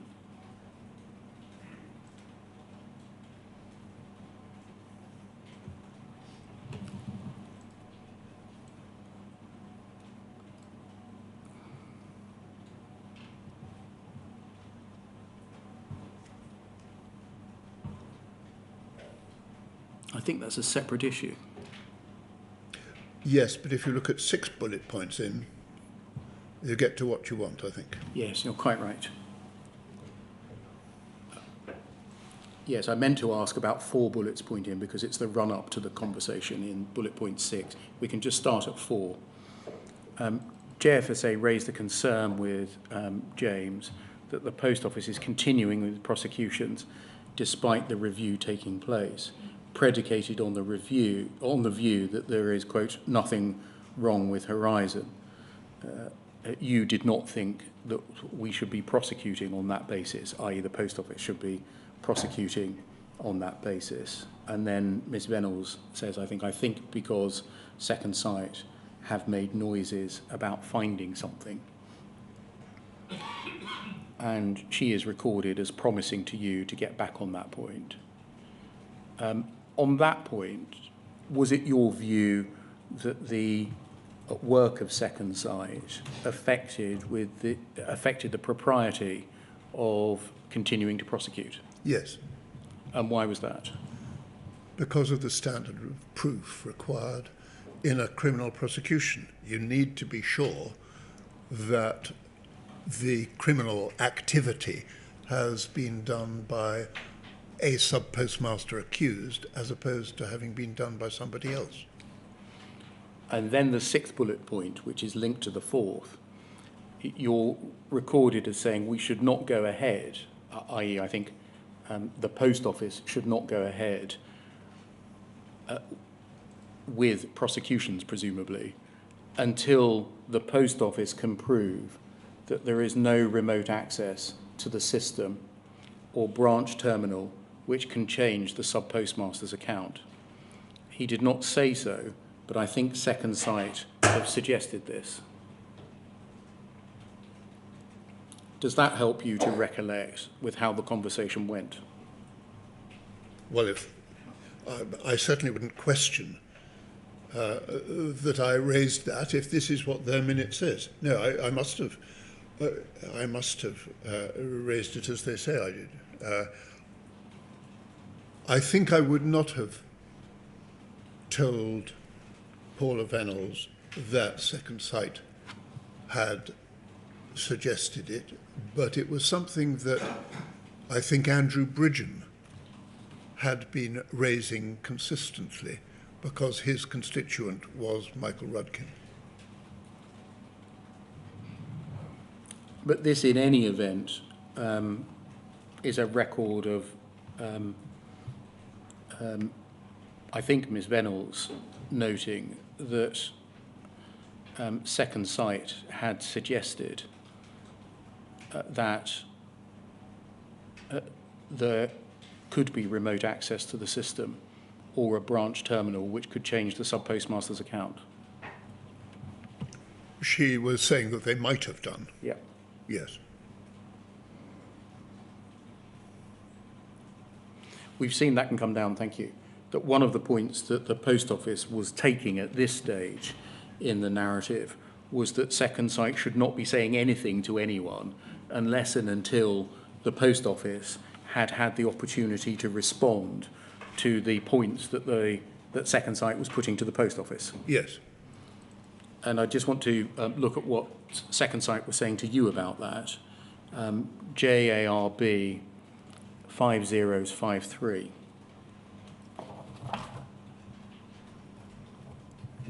This is an email the next month on the 12th of June from Ron Warmington of Second Sight. And he says, I'll send a proper response to your latest email later today. I don't think we'll need your help in getting the Post Office to respond to the spot reviews. They are responding, but you're not yet in a form that will really work in our interim report or in the 8th of July meeting. They are still, understandably I suppose, incredibly defensive, and nobody at the levels producing the responses is ready to give an inch. They probably fear it will be career death to concede any failings whatsoever. We have consistently and clearly asked for short, easy to understand, honest and complete answers to the assertions that we have put forward. What we are getting are highly technical, multi-page responses that will appear to many to have been crafted so as to avoid actually giving any answers to those assertions and allegations at all. Without wishing to burden you with the detail, the attached is a pretty good example and shows my exasperation in trying to get them to, in capital letters, answer the blasted questions. Was this email that you received here and what Second Sight were then saying about the Post Office's approach at this time a recurrent theme? I think it was, particularly the use of the word defensive.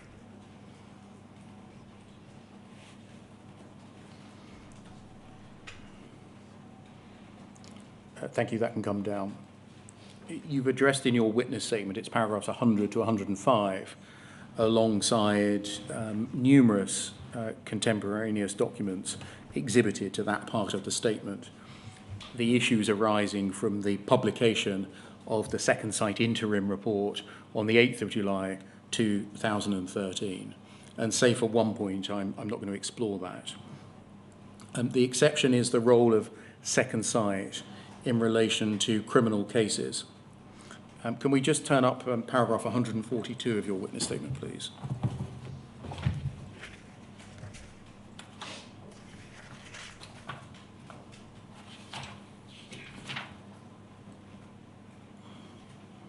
which is on page 75.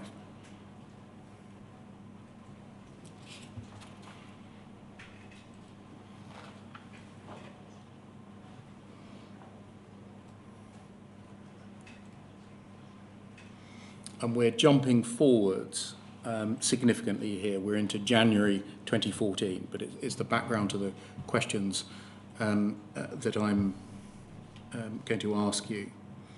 This is a conversation that happened with Paula Venables on the 28th of January 2014. And you say, she then said that Second Sight would not be advising the Post Office on criminal cases or prosecution policy, as they were forensic accountants and not lawyers. I believe at the time this struck me as wrong. It was at odds with what she just said about not restricting Second Sight's ability to investigate the issues with Horizon. Accountants in their training and work have a great deal to do with criminal cases and prosecution. And then there's some other material. In relation to the first part of the Second Sight work, what was your understanding and expectation of the extent to which Second Sight could investigate cases that had resulted in criminal proceedings or a criminal conviction? My understanding was that they could have the complete openness and transparency that Paula Venables had promised me, and access to any documents that they considered to be relevant, including documents that were confidential, in order to get to the bottom of the issues that the Post Office told us they wanted to get to the bottom of. And that they, in that sentence early on, any documents that they considered relevant means any documents that Second Sight. Second is Sight, that right? Second Sight considered relevant. Can we look? Can we go back in the chronology then to July 2013 and look at the notes of a meeting that you held in Parliament on the 8th of July 2013 after the publication of Second Sight's interim report? It's poll 302 9664.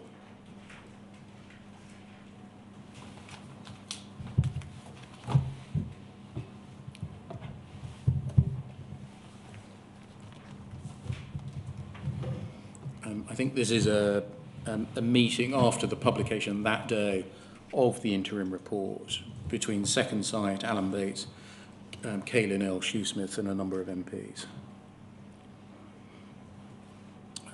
Can we look, please, at the bottom of page 3?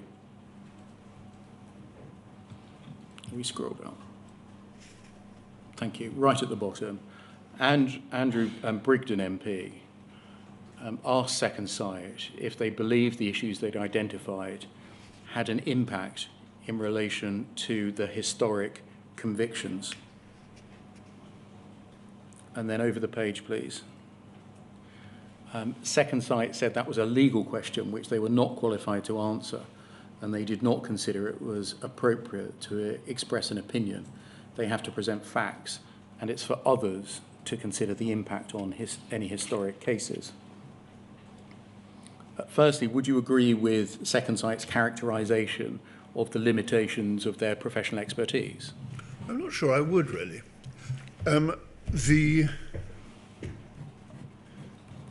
The key issue with the appointment of Second Sight was that they were going to have to look at a number of different issues: computer programming, accountancy, the legal implications arising out of those things. And the key issue was that they should be independent of the Post Office. And so I had rather greater faith in Second Sight's legal expertise than it seems they did.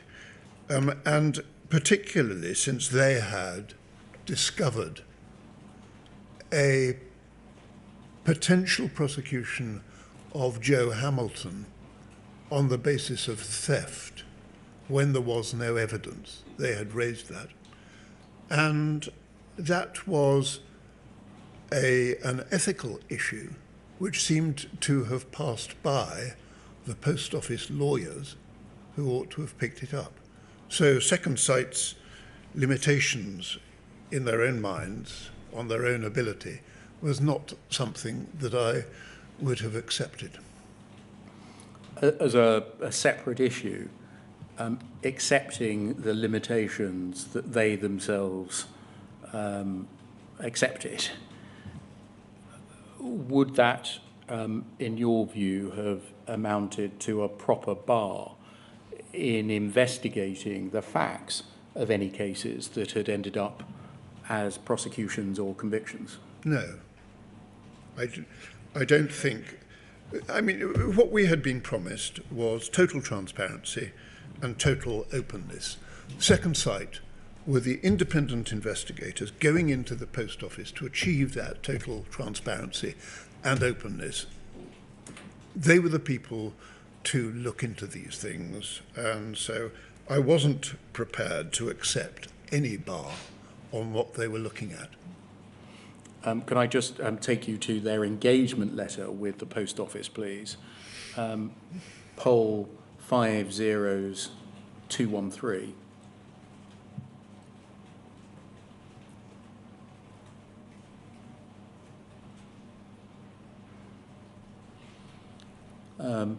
This is moving on to the second part of the enterprise, the ICRMS, but may tell us something about the earlier part of the enterprise too. Can we look at page 6, please?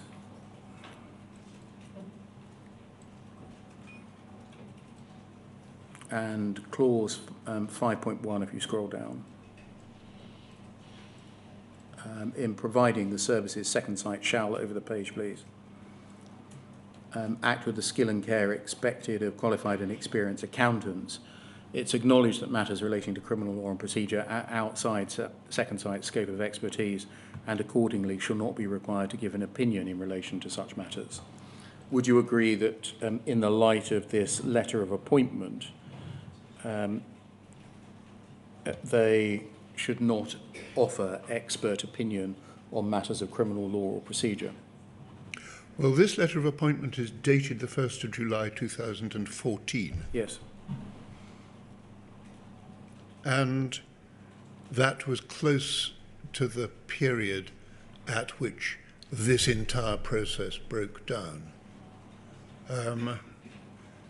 I actually believe that accountants are pretty well able to deal with legal issues in the same way as lawyers are pretty well able to deal with accountancy issues. I suspect that this letter of appointment, I don't know whether Second Sight signed it or not. I don't know, I can't remember when I first saw it. It may have been in relation to giving evidence in this. It is. Oh, right, okay. I don't know whether Second Sight signed it. I think they did. They did? I mean, you're right, Lord Arbuthnot, that perhaps oddly, at the beginning of the mediation process, there was no letter of appointment, and the Post Office raised the issue of a letter of appointment towards the end of the process, and this was it. Oh, well, I bet this was draft. Yes, okay. Right. In any event, as to my earlier question, even accepting this, would you agree that any accepted limitation by Second Sight on their ability to offer an opinion on issues relating to criminal law and procedure should be a bar to them investigating cases that ended up in criminal proceedings or a conviction? Certainly not. I mean, that would be an illogical sequence of events. Thank you. That can come down. The Post Office prepared a briefing for responding to the Second Sight interim report of the 8th of July 2013. Can we look at that, please? FUJ 308-1852.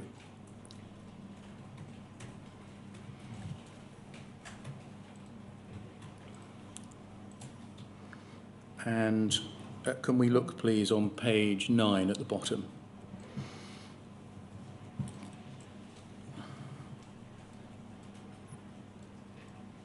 Under Spot Review 5, remember that was mentioned earlier, the Rudkin basement issue.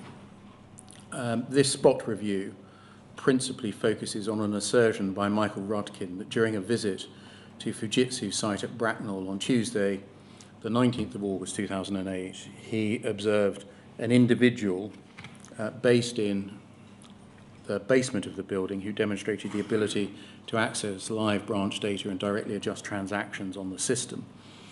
Given the amount of time that's passed, neither the post office nor Fujitsu have any record of Mr. Rudkin attending the Bracknell site.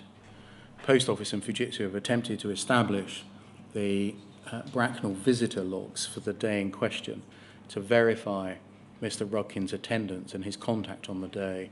However, these records are not retained for as far back as 2008.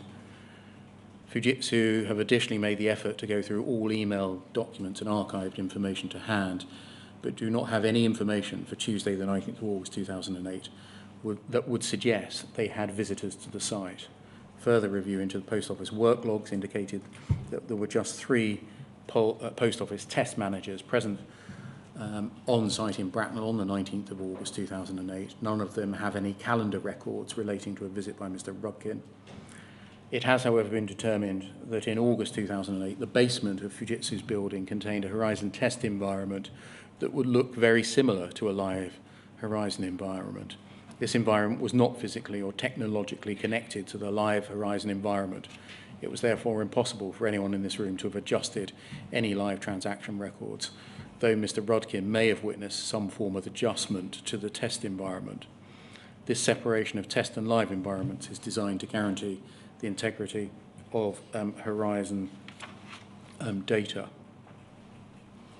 That can come down, thank you. Arising from the second site interim report and the post office's response to it, did you understand it then, that's July 2003, that 2013, that the post office was denying that remote access to Horizon accounts was possible? Yes. Prior to the publication of the interim report, did Second Sight tell you anything about remote access to Horizon accounts? I can't remember exactly when I heard about this very odd business of Michael Rudkin visiting Fujitsu. But I do believe that Second Sight, whether it was Ron Warmington or Ian Henderson, told me that they were trying to get to the bottom of it, that they were trying to find evidence, and that without that evidence of emails or calendar entries or whatever, they would find it difficult to be absolutely definitive in their interim report about there being remote access to Horizon. Did Second Sight ever tell you of a conversation that they said they had with Simon Baker of Post Office's IT department on the 22nd of May 2013, where, so say Second Sight, Simon Baker had said that Fujitsu had come clean about its ability remotely to access live data and to make changes to it? It seems unlikely that they would have told me about that, because I'd have gone stomping all over the place if they had, I think. But I can't be absolutely sure. And I think it follows that they, Second Sight, didn't tell you that Mr. Baker had, so said Second Sight, informed Alwyn Lyons and Susan Crichton of this. I don't think they did. Or of a conversation on the 22nd of May, of which a recording exists, 2013, where this issue was further discussed. I don't think they did. aside from those conversations between Second Sight and Post Office personnel, the inquiry has heard a lot of other evidence in relation to the remote access capabilities of Fujitsu, including evidence from John Simpkins, from Anne Chambers, from written policy documents setting out the extent to which there existed unrestricted and unaudited privileged access in some parts of Fujitsu to Horizon data. What would your view have been had this material been disclosed to you in mid-2013? It would have been that there had been a large number of miscarriages of justice, that the convictions that had been secured by the Post Office were unsafe, and that most, if not all, of the Post Office's convictions of sub-postmasters should be re-examined in the forum probably of the Criminal Cases Review Commission. You make the point in your witness statement that this, 8th of July 2013, was the very time at which the Post Office was probably commissioning advice from Simon Clarke, an employed barrister at Cartwright King, Yes. about the effect of the Second Sight report and indeed some other documents and information that he was passed on the evidence that Gareth Jenkins had given in a string of cases that had resulted in the conviction and in some cases imprisonment of sub-postmasters. Yes.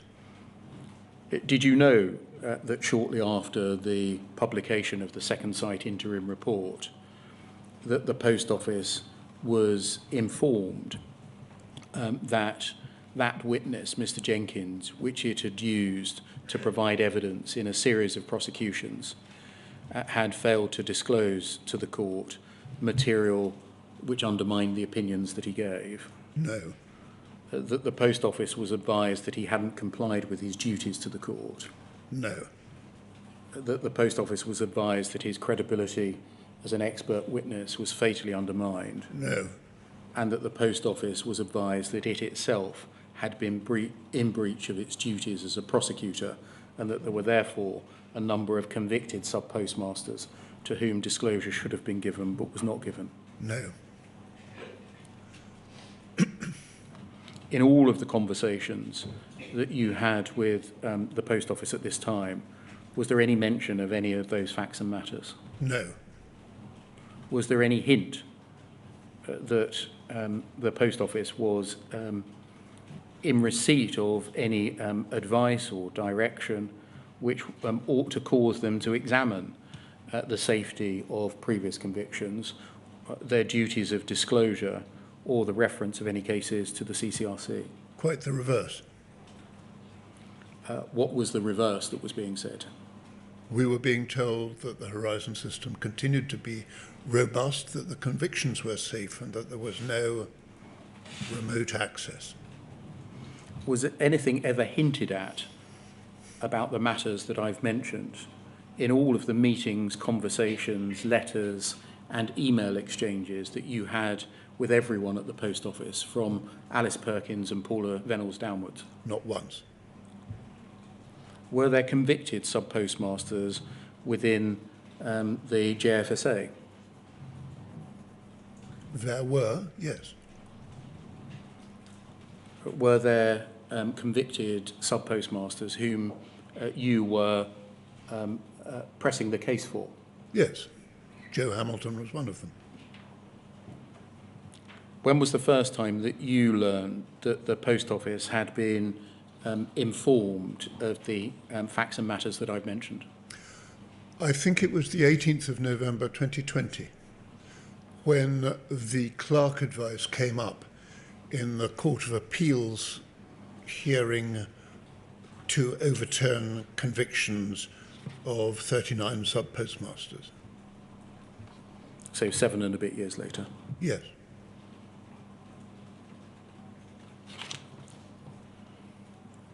can we turn to the mediation scheme, which is a second part of the Yes. second site story? And first dealing with the setting up of it. You tell us in paragraph 114 of your witness statement about a meeting concerning the setting up of what became the mediation scheme, and refer us to a minute from the post office of that meeting. Can we turn to that, please? Poll 309 9354.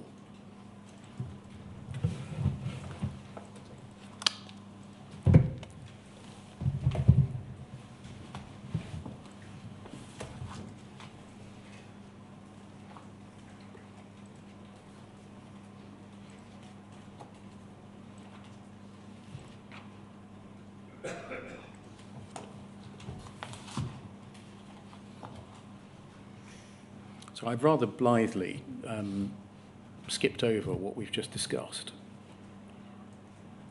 which was that the post office internally was being advised about breaches of duty, failures of candour, breaches of its own duty as a prosecutor, having an impact or possible impact on the safety of convictions, and none of that was revealed to you. I did raise this with the Minister, Lord Callanan, on the 20th of November 2020. I was not blithe. No. Then the worm had turned by November 2020. Yes. Would you expect to have been told something back in July 2013?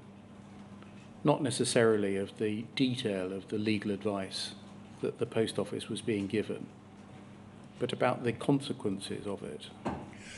Yes, but it's not just that I would expect to have been told something. It would have been essential for the sub-postmasters who had been convicted to be told something, because their convictions were potentially unsafe.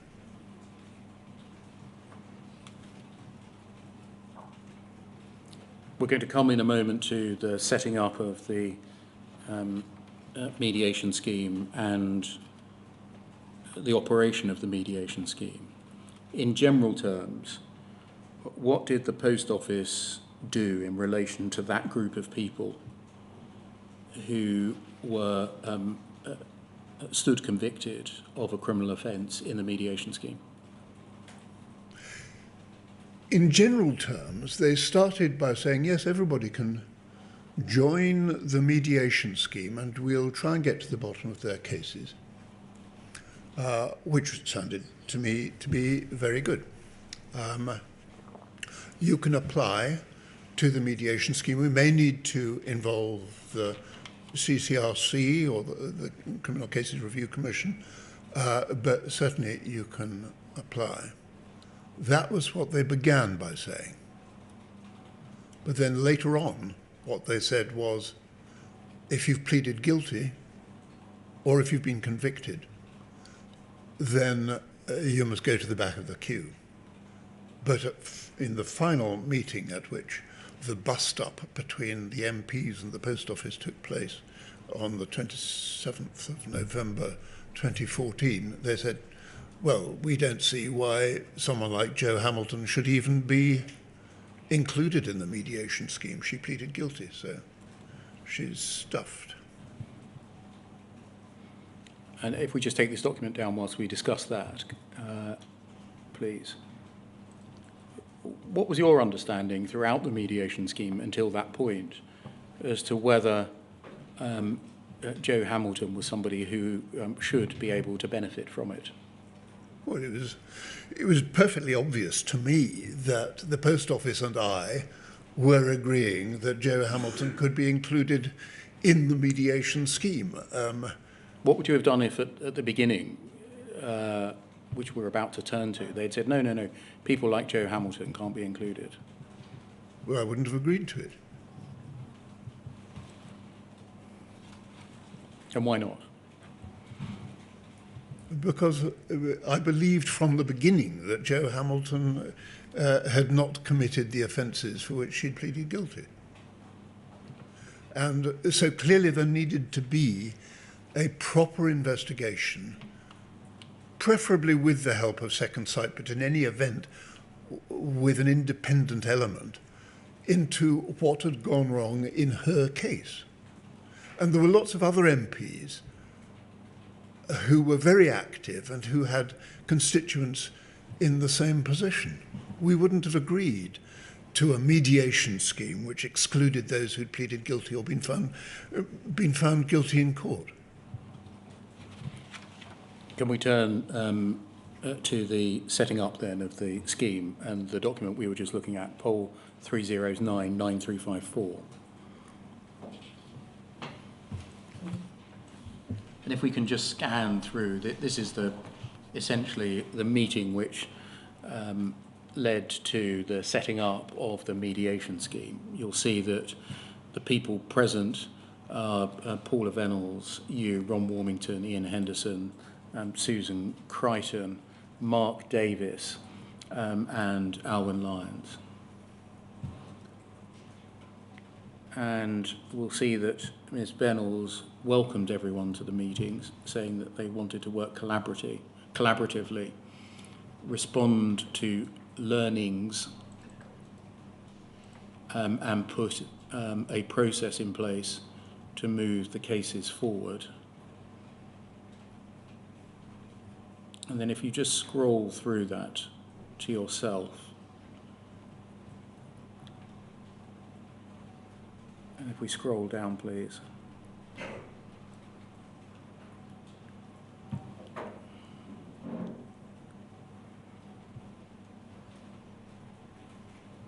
And then over the page, please.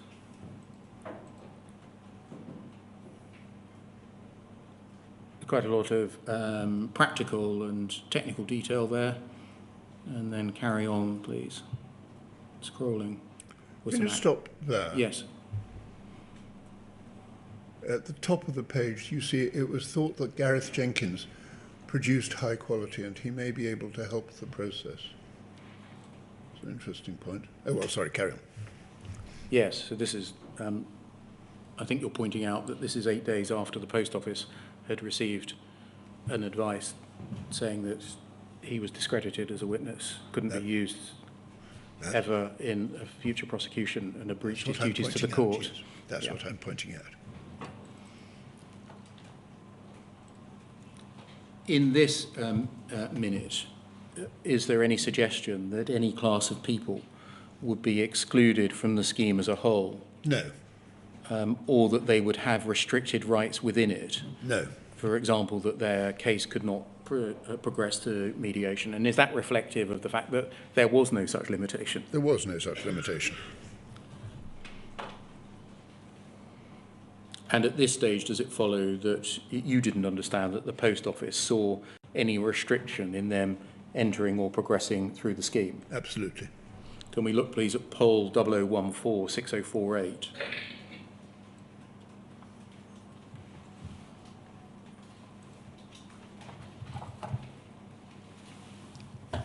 A letter to Mr. Bates of the 27th of August 2013 from Angela Vanden Bogard. We can see at the foot of the page.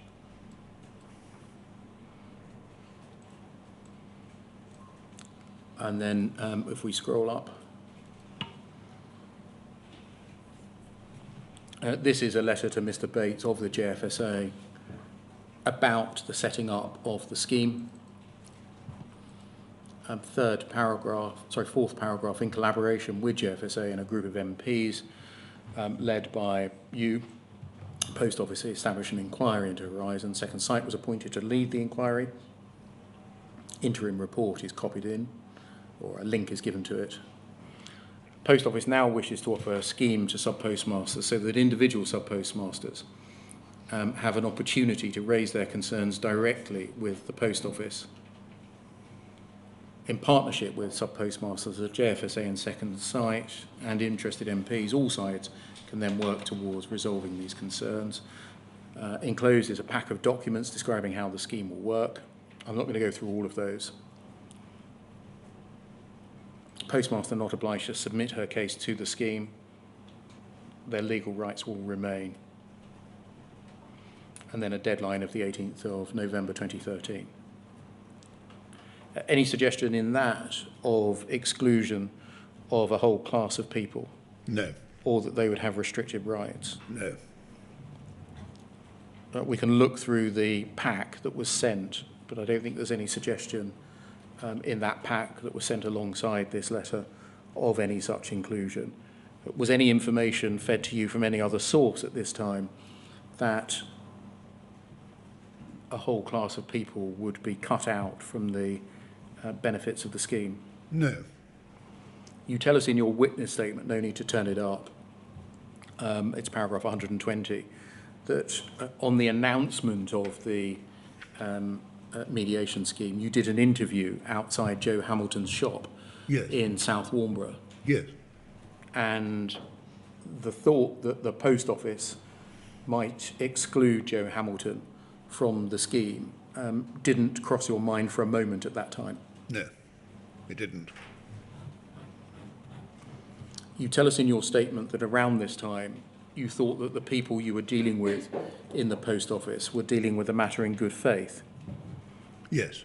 And intended to work towards a resolution of all of the outstanding cases. Yes, that's what I thought. Knowing what you know now, does that remain your view? No. And why not? What I know now is that they had commissioned the clerk advice. I'm so sorry, the document can come down from the screen. Right. They had commissioned the clerk advice.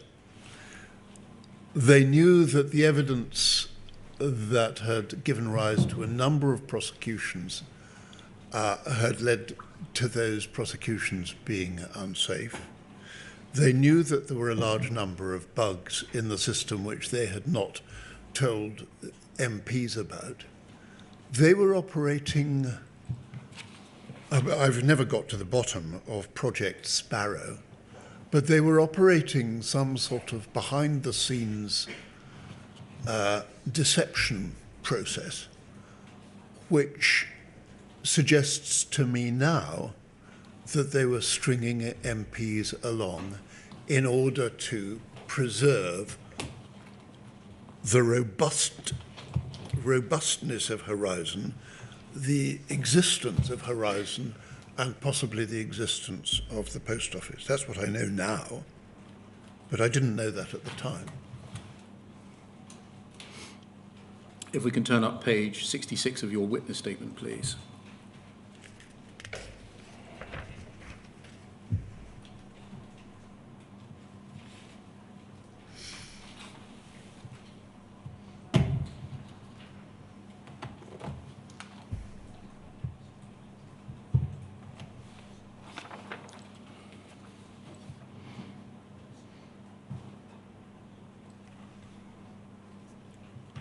You say that I understand that during September 2013, Susan Crichton left the post office. I do not know why she left, but it may be important, because it was, I now see looking back on it, around this time that the post office's approach changed. Their change of attitude may have been because they had been expecting Second Sight, whom Susan Crichton had recommended, to give Horizon a clean bill of health, which Second Sight had not done.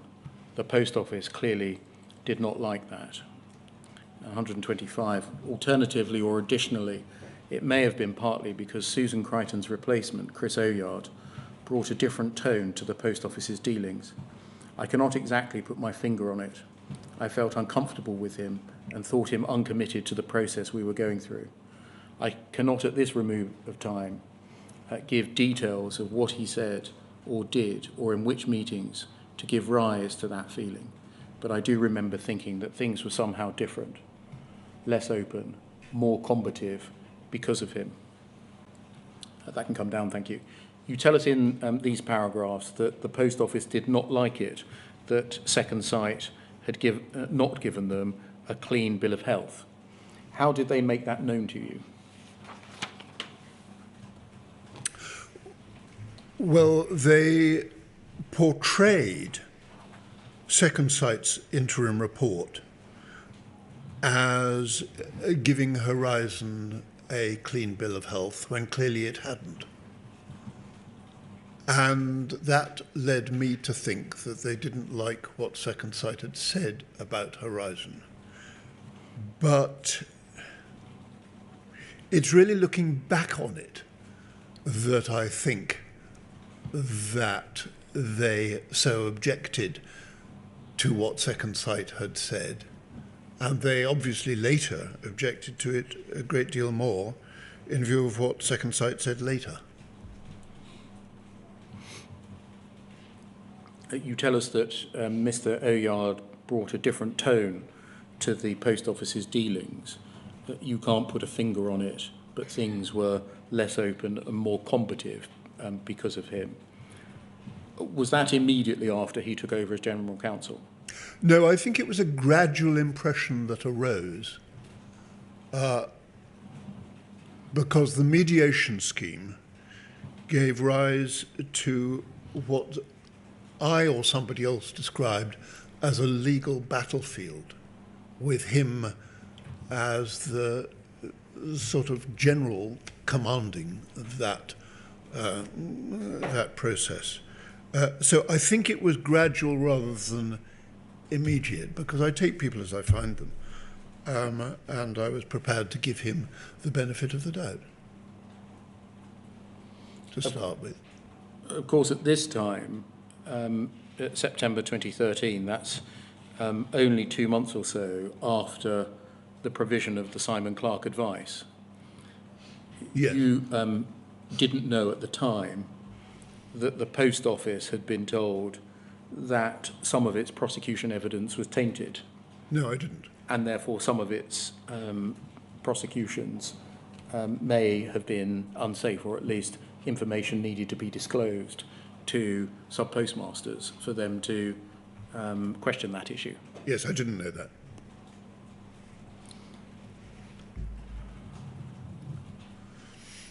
Are you able to point to any particular conversation or communication that led to the impression that the Post Office was becoming less open or more combative? I can go through my witness statement to find some, but it was a gradual impression rather than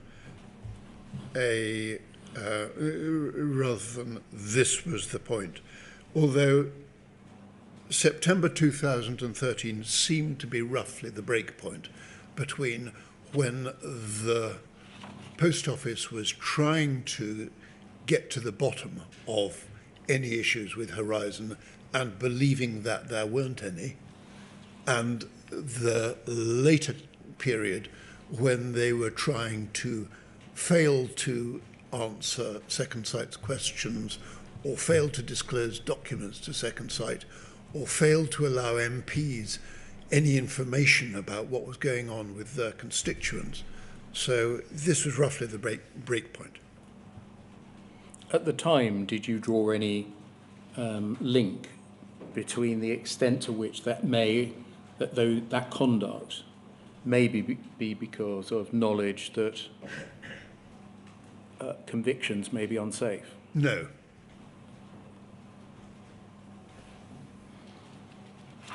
In any event, the mediation scheme gets set up and gets up and running.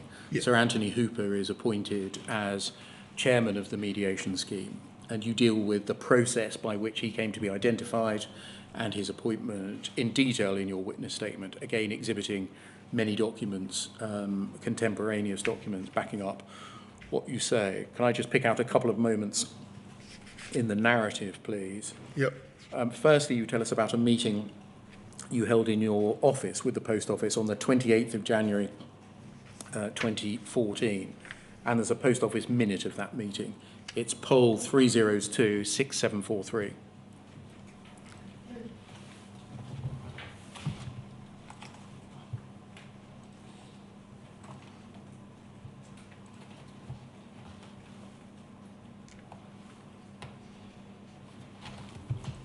Can we see who is present?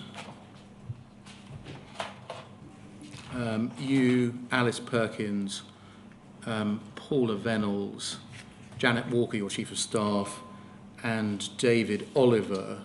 Just to refresh your memory, David Oliver was the Programme Manager for Project Sparrow. Did you know anything about Project Sparrow at the time? No, I didn't. I still don't know much, if anything, about it because I haven't been into it, really. I just want to ask you about a specific point that's recorded in these notes of this meeting on the 28th of January 2014. It's on page 3, please.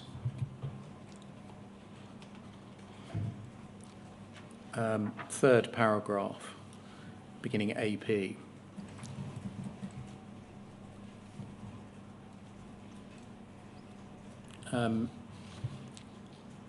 AP said that the Post Office should have had a letter of engagement in place with Second Sight from the start, and that this, I should say the previous discussion was about getting a letter of engagement out, was now putting that issue right. You agreed that there should have been a letter in place. Paula Venables suggested that if Second Sight's nervousness was that the Post Office was trying to restrict them from raising issues, she could assure you that the engagement letter was not designed to restrict in any way Second Sight's ability to investigate issues with Horizon that were raised by applicants to the scheme. And then there's some more text about the drafting of the letter. Did that kind of communication in the course of the meeting, that there would be no restriction in any way on Second Sight's ability to investigate issues with Horizon that were raised by applicants of the scheme, contribute to your belief that there was no restriction, or no restriction was to be introduced on Second Sight's ability to investigate all and any issues with Horizon? It did, except that she then went on to contradict herself. But yes, because from the start, Second Sight had been promised access to any documents that they, Second Sight, believed they needed, and we, the MPs, had been promised complete openness and transparency. This is a point that you make in your witness statement on page 74, if we can turn that up, please.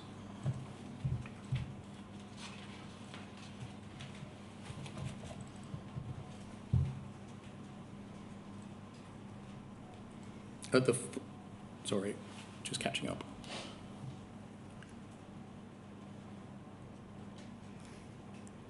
Page 74 at the foot of the page, please.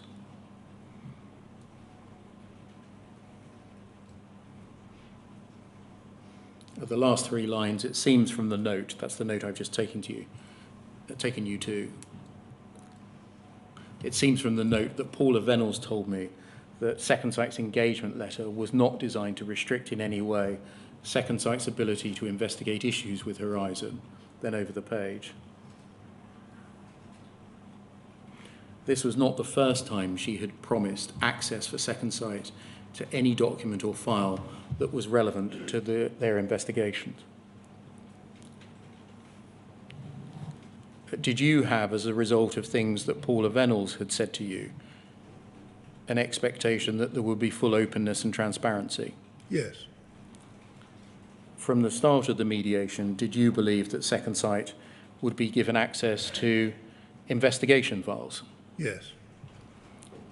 Including if those investigation files were the very files which contained data, the analysis of data, and Post Office's views on such data that were relevant to the issues to be mediated? Yes. Was it right that at that point, full access and liberty to examine and investigate all issues were very important to you? Yes. Can we look just before lunch, please, at poll 0010 022.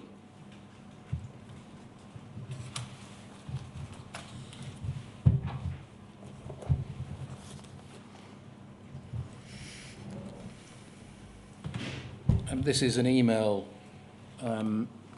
from your Chief of Staff on the minute we've just looked at, i.e. asking for matters to be included or recorded within them. And having checked over the minute, Ms. Walker responds on your behalf by saying, with regard to the minutes, James thinks they're absolutely fine except for a few differences which he would like recorded. And then point 2, Paula Venables confirmed that if problems were found with Horizon, that Second Sight were at liberty to investigate. In other words, there were no no-go areas in the investigations. Firstly, was that said at the meeting? I believe it probably was. And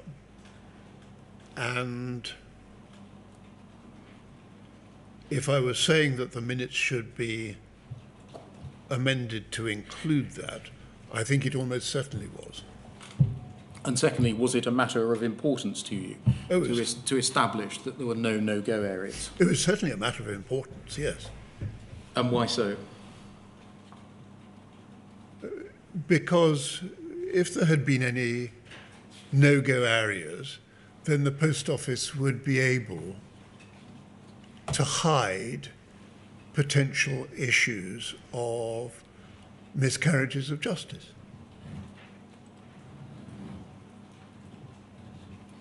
Thank you very much, Lord Arbuthnot. So it's 1 o'clock. Indeed it is. What time do you want to restart, Mr. Beer? Can we say 10 to 2, please, sir? Yeah, by all means. That's acceptable to everyone in the hearing room, I take it, including the person who has the arduous job of transcribing. Yes, she's just nodded very slightly. Yes, I'm very sorry, but I take it we're under a little pressure of time today, Mr. Beer. We are. So I plan to ask Lord Arbuthnot questions till approximately 2:30, and then to link in with Sir Anthony Hooper, who Mr. Blake is questioning. Fine. All right. See you at 10 to 2. Thank you very much, sir.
Good afternoon, sir. Can you see and hear us? Yes, I can. Mr. Beer, before we start, for no more than probably some seconds, Sir Anthony Hooper was visible to me. I don't know whether he's visible in the hearing room anymore, but regardless of that, if he wants to listen to what's going on, there's no problem about that, clearly. I just wanted to check whether you could see him. No, we can't, sir, and sorry to give you a fright.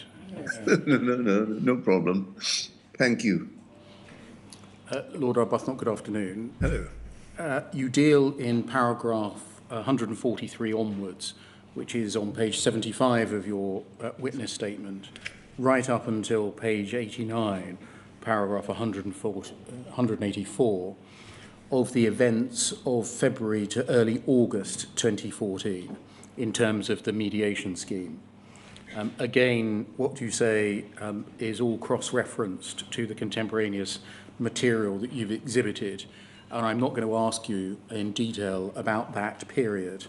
Overall, is it fair to say that the breakdown in the relationship between the JFSA and MPs on the one hand and Post Office on the other, and the Post Office on the one hand and Second Sight on the other, began to emerge at that stage? Yes, it is.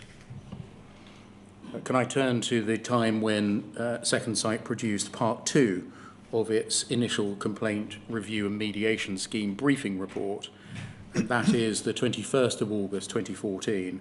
And if it helps, can we turn up, please, paragraph 166 of your witness statement on page 90 on the screen, please? Yes.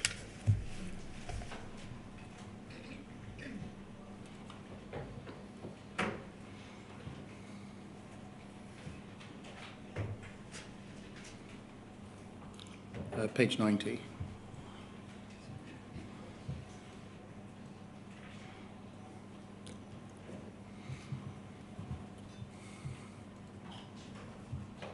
And paragraph 166, about the report of the 21st of August 2014, you say, the report contains many points that were damning.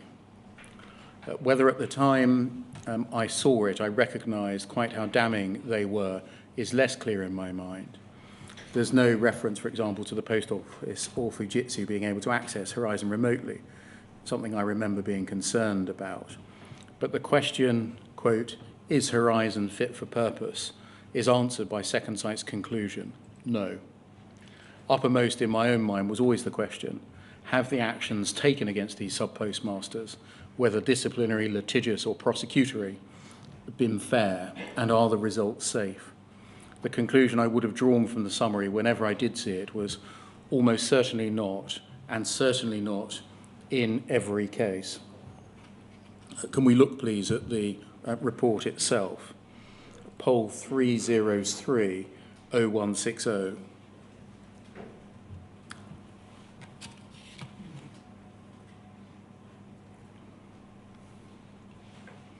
This is the report that you're talking about, the Part 2 Second Sight report. And I'm not going to go through it all. It's over 20 pages in length and it speaks for itself. Can I just look at one part, please? Page 22. Reading from the bottom, paragraph 22.1.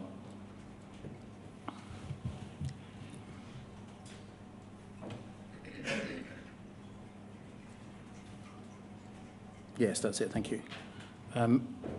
The report deals with things under headings or themes, and there are headings of training, of contract issues, and this is dealing here with Post Office investigations. And Second Sight say, and to be clear, this is a report that goes to the Post Office, including to Paula Venables and the then chair of the Post Office, Alice Perkins. As a result of our investigations, we've established that Post Office's investigation team has in many cases failed to identify the underlying root cause of shortfalls prior to initiating civil recovery or criminal proceedings. This includes cases where applicants brought to the auditor's or investigator's attention their own suspicions as to the underlying root causes. Is that one of the paragraphs that you had in mind when you said that you would have drawn the conclusion, have the actions been taken against sub-postmasters, including litigious or prosecutorial, safe?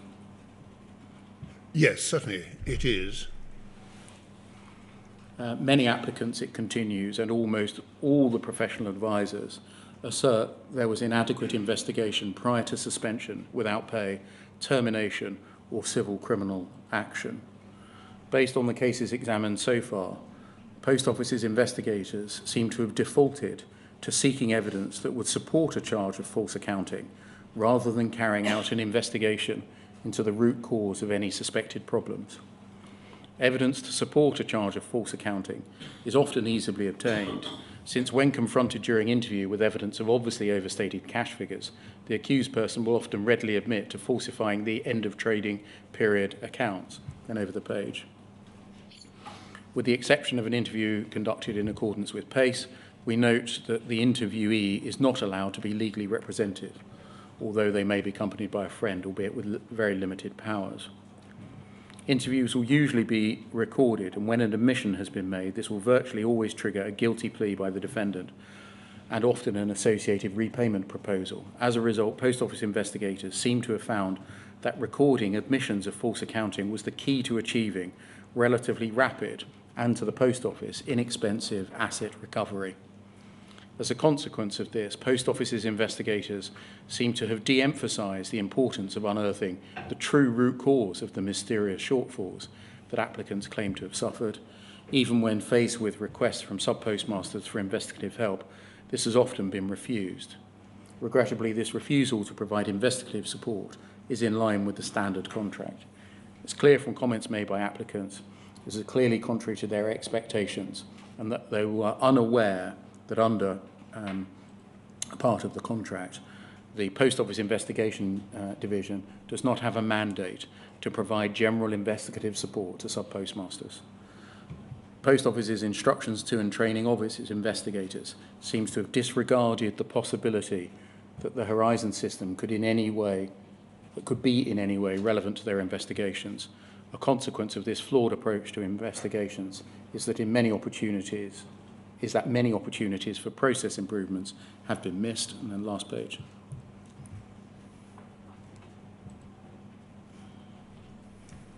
So I think that is the last page. Thank you very much. Is that the included in your description of the report containing many conclusions that were damning?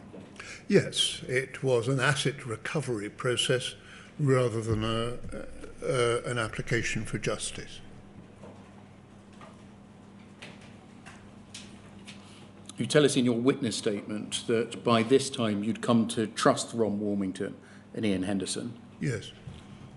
Your feeling about their approach was that they were straightforward, open, competent and experienced in the issues with which you were all dealing. Yes. You had by this stage abandoned your initial suspicion of at least Ron Warmington's past friendship with Susan Crichton. Precisely. And you say in your witness statement, at the same time, the Post Office personnel with whom I was dealing had become defensive, legalistic, and determined to keep from MPs information about which they had previously promised to be open. Where there was a dispute between Second Sight and the Post Office, I felt more inclined to favour Second Sight's version. Yes. Sorry, that can come down, thank you.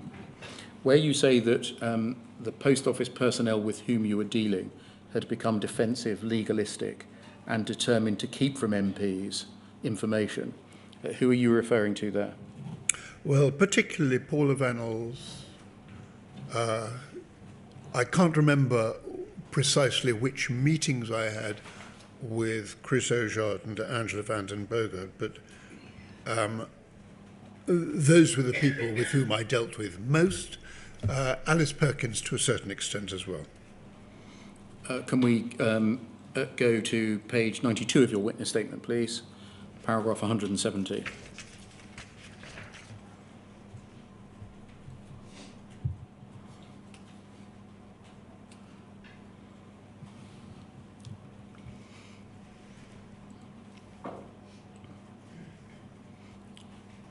page 92, paragraph 170, and you, I'm not going to go to the letter because you summarise it here, that on the 5th of September 2014, Angela van den Boogaard wrote to Second Sight, asking Second Sight to reconsider their recommendation that a particular case was suitable for mediation.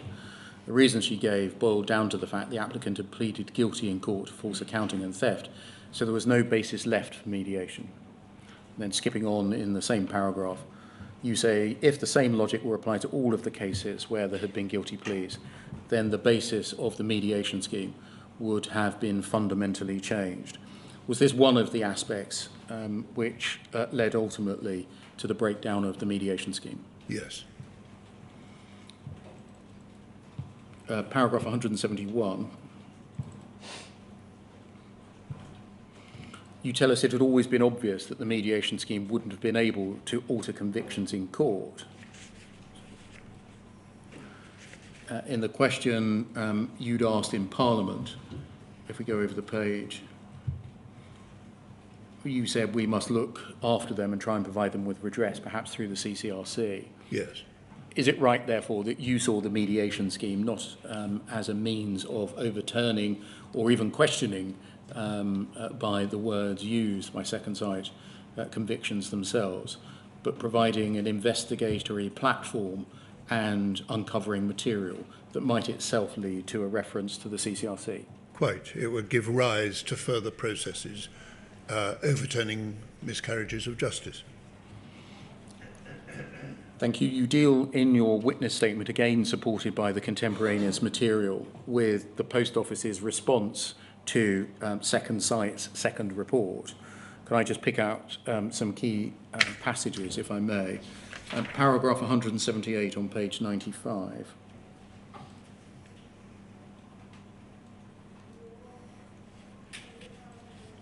The long and the short of it is summarised in paragraph 178.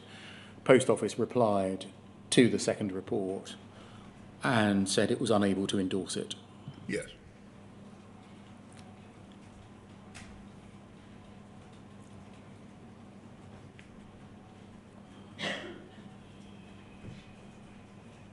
What did you think when the Post Office said that it was unable to endorse the report?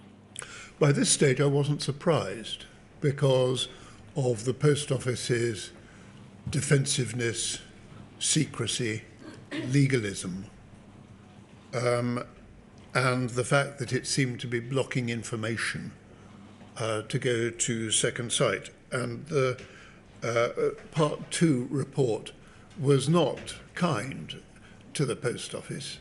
And the Post Office was going to get even more defensive when it came out. You tell us in the second part of paragraph 179, which is on the screen there, that when you saw the reply, you assumed from its tone that it had been drafted mainly by Chris Oyard, as it struck you as unconvincing, defensive, offhand, and designed to be obstructive. Yes. Why did you associate this reply with Mr. Oyard? Because I considered him to be unconvincing, defensive, offhand, and obstructive. This all culminated in a meeting in your office at Portcullis House on the 17th of November 2014. We can see that from paragraph 198 on page 103.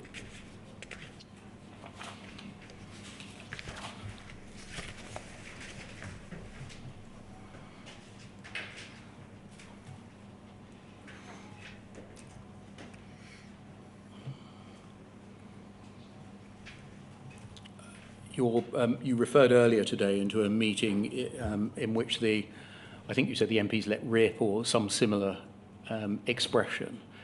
Was this the meeting you were referring to? It is. Were there strongly expressed views by MPs at that meeting? Very strongly expressed views. To what effect?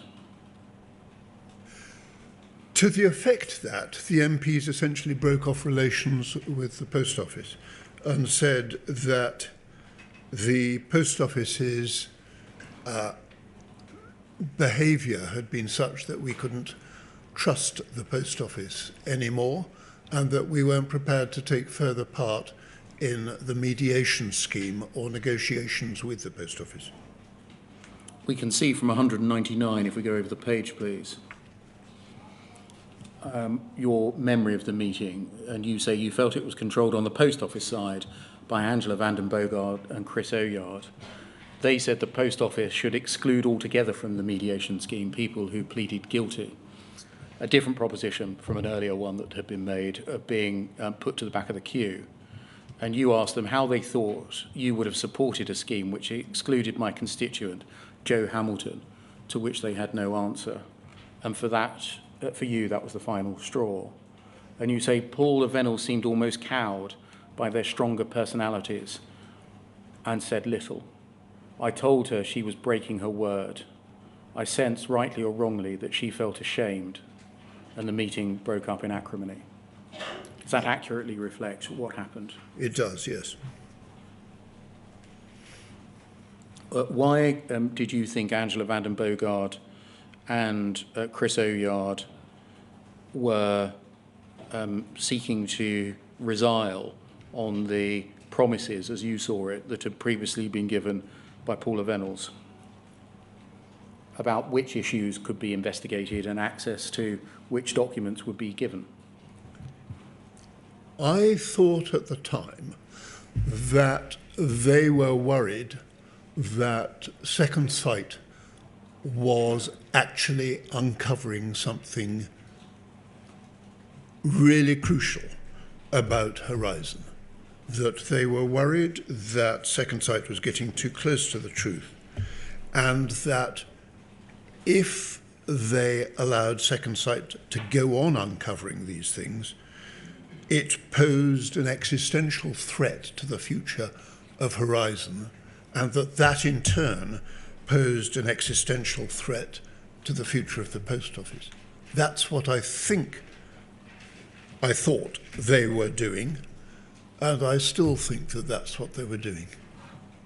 And so it was the conclusions that had been reached in this second Sight report that, in your view, were fundamental to a sea change or a step change in the Post Office's position? Yes, although they'd begun before the second part of the Second Sight report came out. In paragraph 201 of your statement, which is on at page 106,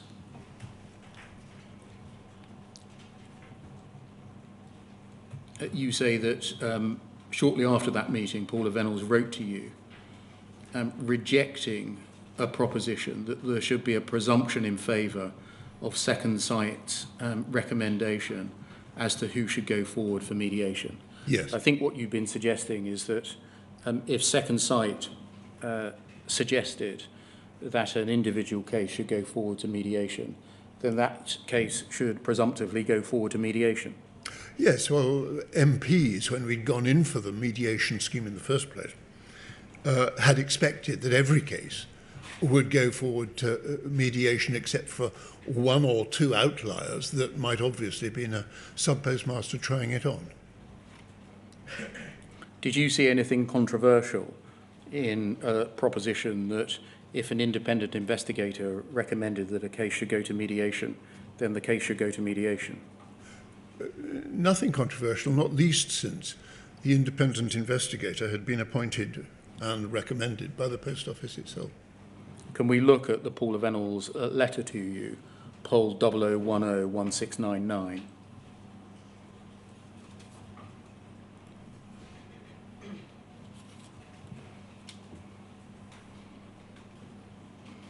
And this is her letter to you of the 28th of November 2014.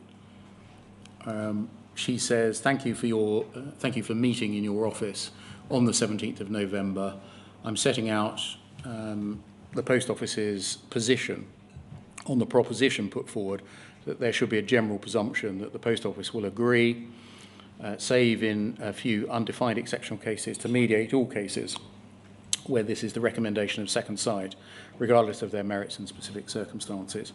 Having considered the proposition carefully and having discussed it as promised with my board, I've concluded I cannot agree to it. You tell us in your witness statement that this gave you a sleepless night or sleepless nights. Is that right? Well, this is what it seems I told Alice Perkins, yes. But I think the sleepless night came from the breakdown of the whole process. And so it wasn't specifically the rejection of this proposal. It was more that you could see that the writing was very clearly on the wall. Yes. Can we look at your reply then, please? Poll 00101700.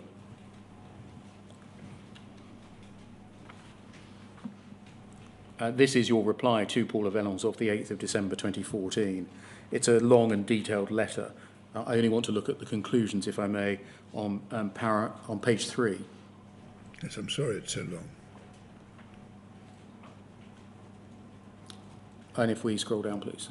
Under conclusions from paragraph 13 onwards, you begin a series of paragraphs in the same way, despite something. Despite the fact that Second Sight have identified the issues of investigations and contract giving rise to concern, ... the Post Office response to the 22nd of September stated, amongst other things, that contracts and Post Office investigations were outside of Second Sight's remit. Despite your agreement that the mediation scheme was to be available to all sub-postmasters whose cases have been identified by Second Sight as giving rise to concern, in recent months, Post Office has been objecting to around 90% of the cases going forward to mediation. Despite, paragraph 15, your agreement to fund the engagement of professional advisors to support sub-postmasters in all relevant stages of the process, the Post Office is attempting, in the absence of representation by those professional advisors, to have 90% of cases excluded from mediation. Over the page. Despite your agreement that those who have pleaded guilty will be able to take advantage of the mediation scheme, Post Office has objected to cases going to mediation on the ground that the sub-postmasters pleaded guilty. You put forward these arguments in secret, and when MPs asked you in July how the mediation scheme was going, you pleaded in the interest of, quote, the integrity of the mediation scheme confidentially. Paragraph 18. Clearly, the Post Office is aware of the Limitation Act point set out above. It has enough lawyers. The Post Office could allay any suspicion that this was a factor in the way it has been behaving by agreeing that it will not take any time-barred limitation point in resisting legal claims. Will you agree to this? I think the answer came back no. It did. From Paul Vellons. You make the point in paragraph 20 you won't be standing at the next general election. And so some of the MPs have agreed that Kevin Jones would take over your role in the group. And you say at the end of paragraph 20, in any event, I couldn't continue negotiating with you because I've lost faith in the Post Office Board's commitment to a fair resolution of this issue, and I shall be pursuing the need for justice in other ways. I think you made a press release on that day as well. I think I did. Poll 00101690.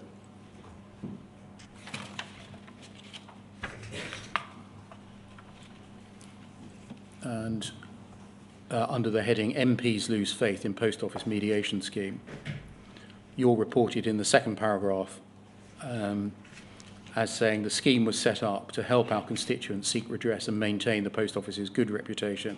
It's doing neither. It's ended up mired in legal wrangling, with the Post Office objecting to most of the cases, even going into the mediation that the scheme was designed to provide. I can no longer give it my support. I shall now be pursuing justice for sub-postmasters in other ways. Yes. And to that letter, the conclusions of the letter that you wrote, and that part of the press release that I've read to you, mark the withdrawal on your side of the equation from MP's engagement with the Post Office and its mediation scheme. Yes. Can I turn to the termination of the scheme by the Post Office and look at page 137 of your witness statement?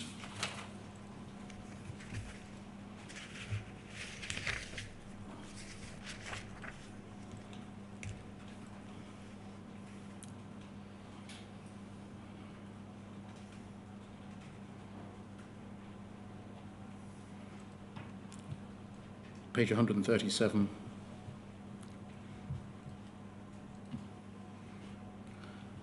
You say that on the 10th of March 2015, you heard via a Post Office press release that the Post Office had sacked Second Sight and disbanded Sir Anthony Hooper's independent working group. You thought there was a strong risk that the Post Office would try to suppress the briefing report that we've just read. So you wrote a letter to Paula Venables making a Freedom of Information Act request. Is it right that they replied to the Freedom of Information Act request saying it was exempt from disclosure, but they were voluntarily going to give you a copy anyway? Yes. But why did you think that the Post Office would try to suppress the report? I thought they'd tried to suppress so much else that I couldn't trust them to release that. Thank you, that can come down.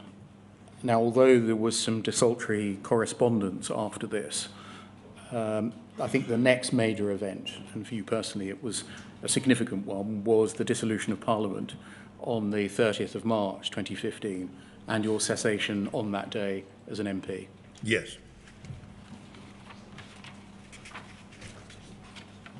After that time, is it fair to say that your role in the investigation of Horizon and the Post Office's conduct changed? Yes, it is. I was no longer an MP, and I was just sort of getting involved where I could, but that wasn't in many areas because of the group litigation. You were ennobled in October 2015. Yes. And I think maybe you're downplaying a little bit your involvement after that time. You address in the balance of your witness statement a range of issues that you did have involvement in the 8 years since then.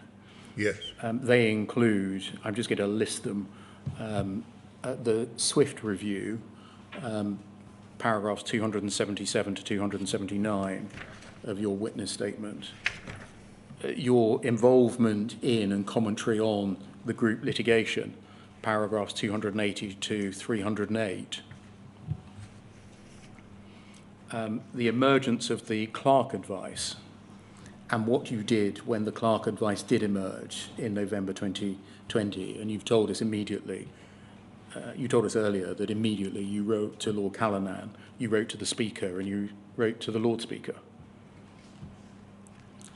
And you give commentary on the governance of Post Office Limited, governance by the government in terms of its management and oversight of the company that it owns, and the approach that ought to be taken by government to a body which is said to enjoy an arm's length relationship with the government.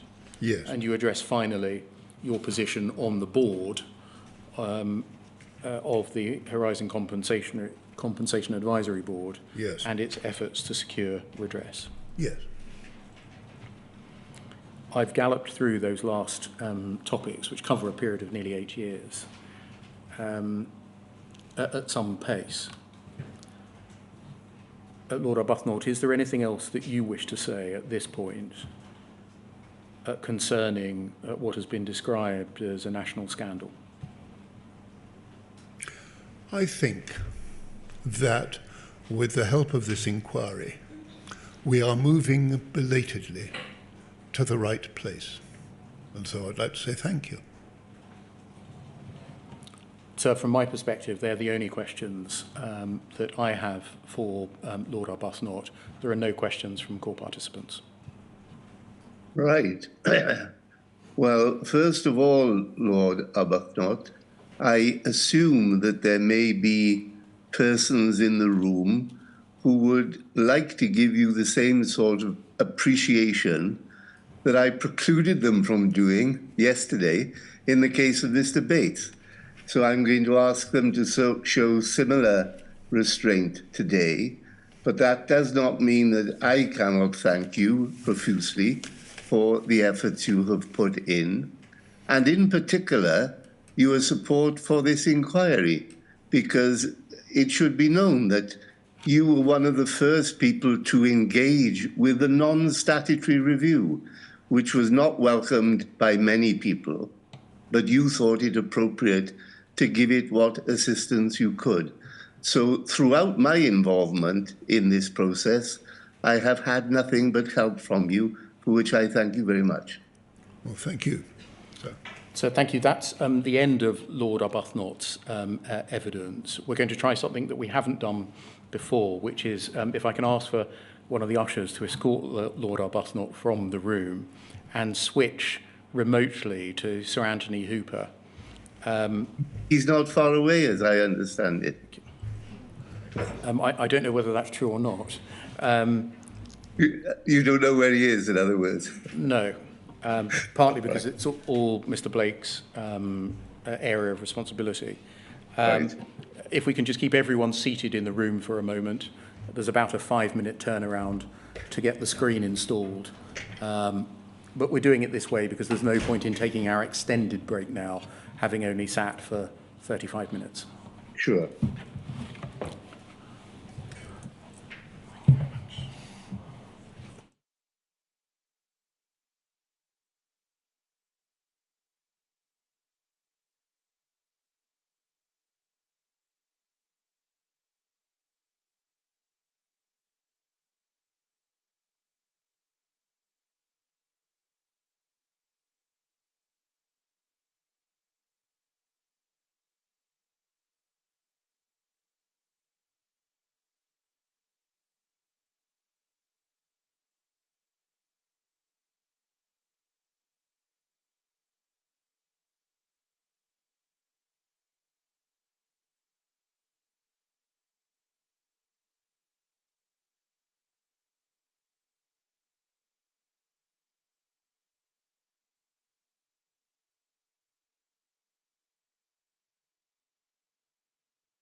Good afternoon, sir. Can you see and hear me?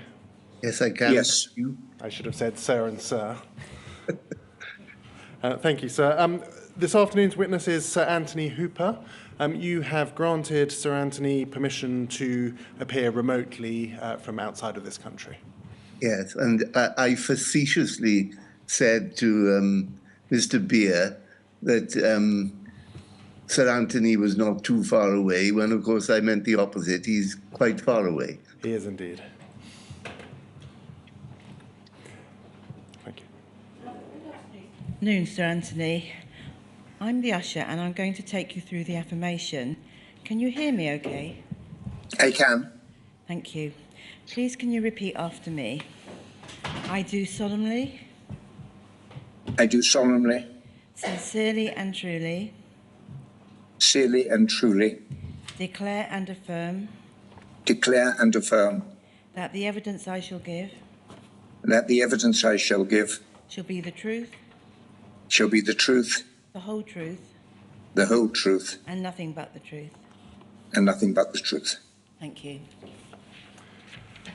Thank you very much, Sir Anthony. You should have in front of you on a screen or beside you a witness statement that has the unique reference number WITN 004300100. That is dated the 8th of March of this year, is that correct? Yes, I have it before me. Thank you very much. Could I ask you to turn to the 5th page where there is a statement of truth? Yes, Can you confirm that that is your signature? yes, And can you also confirm that that statement is true to the best of your knowledge and belief? yes. Subject to 2 small corrections. Thank you very much. Shall we make those corrections now? Where are the corrections in your statement? Paragraph 7. Yes. In the 3rd line from the bottom, I wrote the figure 25.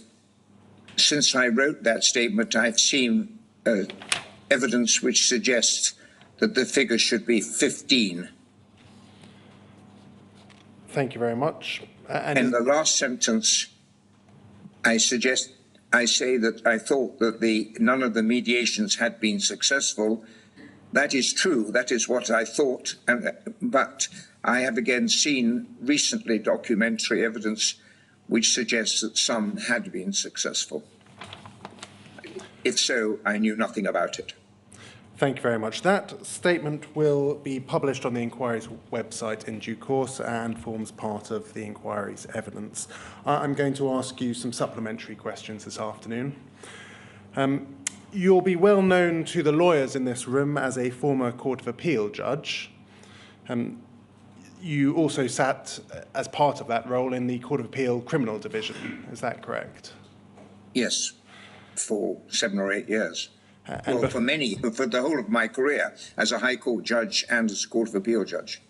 Thank you. You were a High Court judge before you moved to the Court of Appeal, hearing both criminal and civil proceedings. Is that correct? Yes. And before that, you were a practicing barrister. Yes. You retired from the bench in 2012 after nearly 20 years on the bench. Yes. And now, amongst other things, you are the Deputy Chairman of the Ethics Council of Ukraine. I am. I'm going to begin by looking at a document that predates your appointment. Can we please look at poll 001-58062, please? This is an email chain of the 6th of September 2013. And if we scroll down to the bottom of this page, we have an email exchange between Paula Venables and the company secretary, Alwyn Lyons. And we see there in the 3rd paragraph, it says, Kay Linnell suggested Anthony Hooper. He does know and is interested in being considered, although we do not know how much he would cost. Do you recall being proposed for the role that you subsequently took up by Kay Linnell of the Justice for Sub-Postmasters Alliance? Yes. And do you recall how it is that you came to be proposed in that way? I think I remember that Kay Linnell and I were on a professional body together, and I think we discussed it. Thank you very much. And if we scroll up to the top, we have the response from Paula Vanells. And she says, really helpful. From what I've heard about Hooper, he sounds a good prospect, especially in view of who nominated him, provided we can be reassured that he will be even-handed because of that nomination provenance. If we look at the bottom email, please, if we could scroll down to the bottom of the page and over to the next page. We're here in 6th of September 2013. Over the page, please. There's one other paragraph that I'd like to draw to your attention, and that's the penultimate paragraph. Alwyn Lyon says to Paula Vanells, I know Susan, I think that's Susan Crichton, the General Counsel, thinks we've made a reasonable start, but that the wrong chair in the eyes of the JFSA, or JA must be James Arbuthnot, would take us backwards. And if we're going to transition Second Sight out of the equation, a chair who is strong and will take a decision based on facts, whether it will be in Pol's favour or not, will be a great asset. Just looking at that paragraph, were you aware when you started or when you were approached for the position about the thinking regarding Second Sight and the possibility that they might be transitioned out of the equation? Not at all. Would that in any way have affected the approach that you took to the role? Well, it would have made the whole mediation process undoable, if I can use that word. And why was that? Well, they were a central part of the process. Thank you. I'm going to move on to the terms of reference for the working group that you chaired. Can we look at poll 000222307, please? Thank you. So these are the terms of reference for the working group. Very briefly, can you just introduce the working group to the inquiry and just tell us what its purpose was? Well, the background, of course, was the Second Sight report and earlier investigations. And if you look not at this document, but the other document which emanated from the post office, they were saying that they believed the Horizon system to be robust, but they were prepared to hear from, through this scheme, from submost bosses who took the view that it was not robust, it had serious failings. So it was a scheme designed to see whether or not the complaints from many post office SPMs about the workings of Horizon were substantiated or not. And how would that relate to, for example, mediation? Well, I think that was the second part of it, is that I think the post office said, at least, that they wish to settle or might wish to settle some of the claims. So having gone through the procedure of the scheme, then there was an opportunity to mediate. I mean, if I can deal with it very, very briefly, we had about 150 applications. The applicants completed what was called a case questionnaire. That was looked at by Second Sight to see whether or not it contained sufficient information for an investigation, and that sometimes was sent back. That was often prepared by legal advisors who received some funding for that from the post office. If Second Sight were happy with the case questionnaire, we admitted them into the scheme.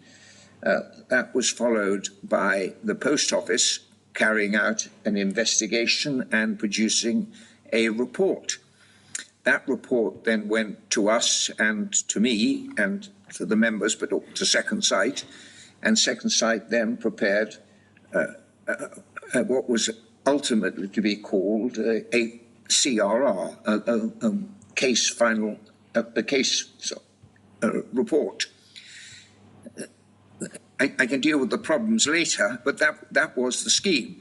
And then there would be a decision as to whether to mediate. The second side would give its view as to whether this was suitable for mediation, and then there would be a vote on it. And there were only two members of the scheme, namely the Post Office and the JFSA, in the form of Mr. Alan Bates. And so if the two of them couldn't agree, I had the deciding vote. But and we can look at that if you wish to do so, the whole problem of the mediation. That's a very helpful introduction, and in light of that, we can skip through this terms of reference quite quickly. We have on our screens at the moment paragraphs 1 and 2, which sets out the scope and the members. If we scroll down the page, please, we have the objectives of the overall scheme. And then over the page, we have the role of the working group. At the bottom, we have you named as the independent chair. And then over the page, please, as you've just said, paragraph 7 sets out the decision-making process, where members shall attempt to agree all decisions unanimously, but if a decision can't be reached, then it goes to a vote, and you had the casting vote in the event of disagreement. There's one paragraph that I would like to ask you about in respect of the terms of reference, and that's paragraph 2.4, which appears on the first page. It says at 2.4, in conducting working group business, Post Office may act in a manner that promotes its own interests. Likewise, JFSA may act in a manner that promotes the interests of applicants. Are you able to assist us with how you understood that provision? I don't think I ever did understand it. Did you understand the process to be an adversarial process, a cooperative process, or something else, in theory?